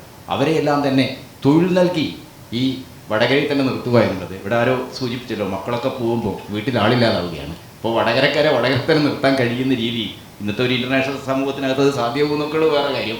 പക്ഷേ ഇവിടെ തൊഴിൽ സാധ്യതകൾ ഉണ്ടാക്കാൻ കഴിയും. അതേപോലെ തന്നെ ടൂറിസം വലിയ സാധ്യതകളാണ്. എത്രയോ നദികൾ, എത്രയോ പുഴകൾ, അതേപോലെ തന്നെ കടലുമായി ചേരുന്ന ചരിത്രപ്രധാനമായ സ്ഥലങ്ങൾ, അതുപോലെ തന്നെ നമ്മുടെ ദേശീയ പ്രസ്ഥാനവും നവോത്ഥാന പ്രസ്ഥാനവുമായി ബന്ധപ്പെട്ട ചരിത്ര പ്രാധാന്യമുള്ള പ്രദേശങ്ങൾ, ഇതെല്ലാം ചേർത്തുകൊണ്ടുള്ള ഗംഭീരമായ ഒരു ടൂറിസം സാധ്യത വടകരക്കുണ്ട്. സംസ്ഥാന സർക്കാർ ആ രീതിയിൽ ഒരുപാട് ഇനീഷ്യേറ്റീവ് എടുത്തിട്ടുണ്ട്. ഇൻഫ്രാസ്ട്രക്ചർ രംഗത്ത് 1776 കോടി രൂപ, അത് ചെറിയൊരു തുകയല്ല. കഴിഞ്ഞ 8 വർഷക്കാലം കൊണ്ട് കിഫ്ബി സഹായം വഴി മാത്രം ഇൻവെസ്റ്റ് ചെയ്തിരിക്കുന്നൊരു മണ്ഡലമാണ് വടകര അസംബ്ലി മണ്ഡലം ഉൾപ്പെടെ. വടകര അസംബ്ലി മണ്ഡലം ഇടതുപക്ഷമല്ല പ്രതിനിധീകരിക്കുന്നത്. എന്നിട്ട് പോലും വടകര അസംബ്ലി മണ്ഡലത്തിൽ വരെ വളരെ പ്രധാനപ്പെട്ട മേഖലകളിൽ കിഫ്ബിയുടെ സഹായത്തോടുകൂടി അടിസ്ഥാന സൗകര്യ രംഗത്ത് വളരെ പ്രധാനമായ നിക്ഷേപങ്ങളുണ്ടായിട്ടുണ്ട്. ഈ സാധ്യതകളെല്ലാം വെച്ചുകൊണ്ട് ഒരു പുതിയ വടകര കഴിഞ്ഞ 15 വർഷക്കാലമായി നമുക്ക് നഷ്ടപ്പെട്ടു പോയ വികസനത്തിൻ്റെയും അതുപോലെ തന്നെ ദേശീയ രാഷ്ട്രീയ ചരിത്രത്തിൽ അപമാനകരമായ നിലപാടാണ് വടകരയെ പ്രതിനിധീകരിച്ച MPമാരെടുത്തത്.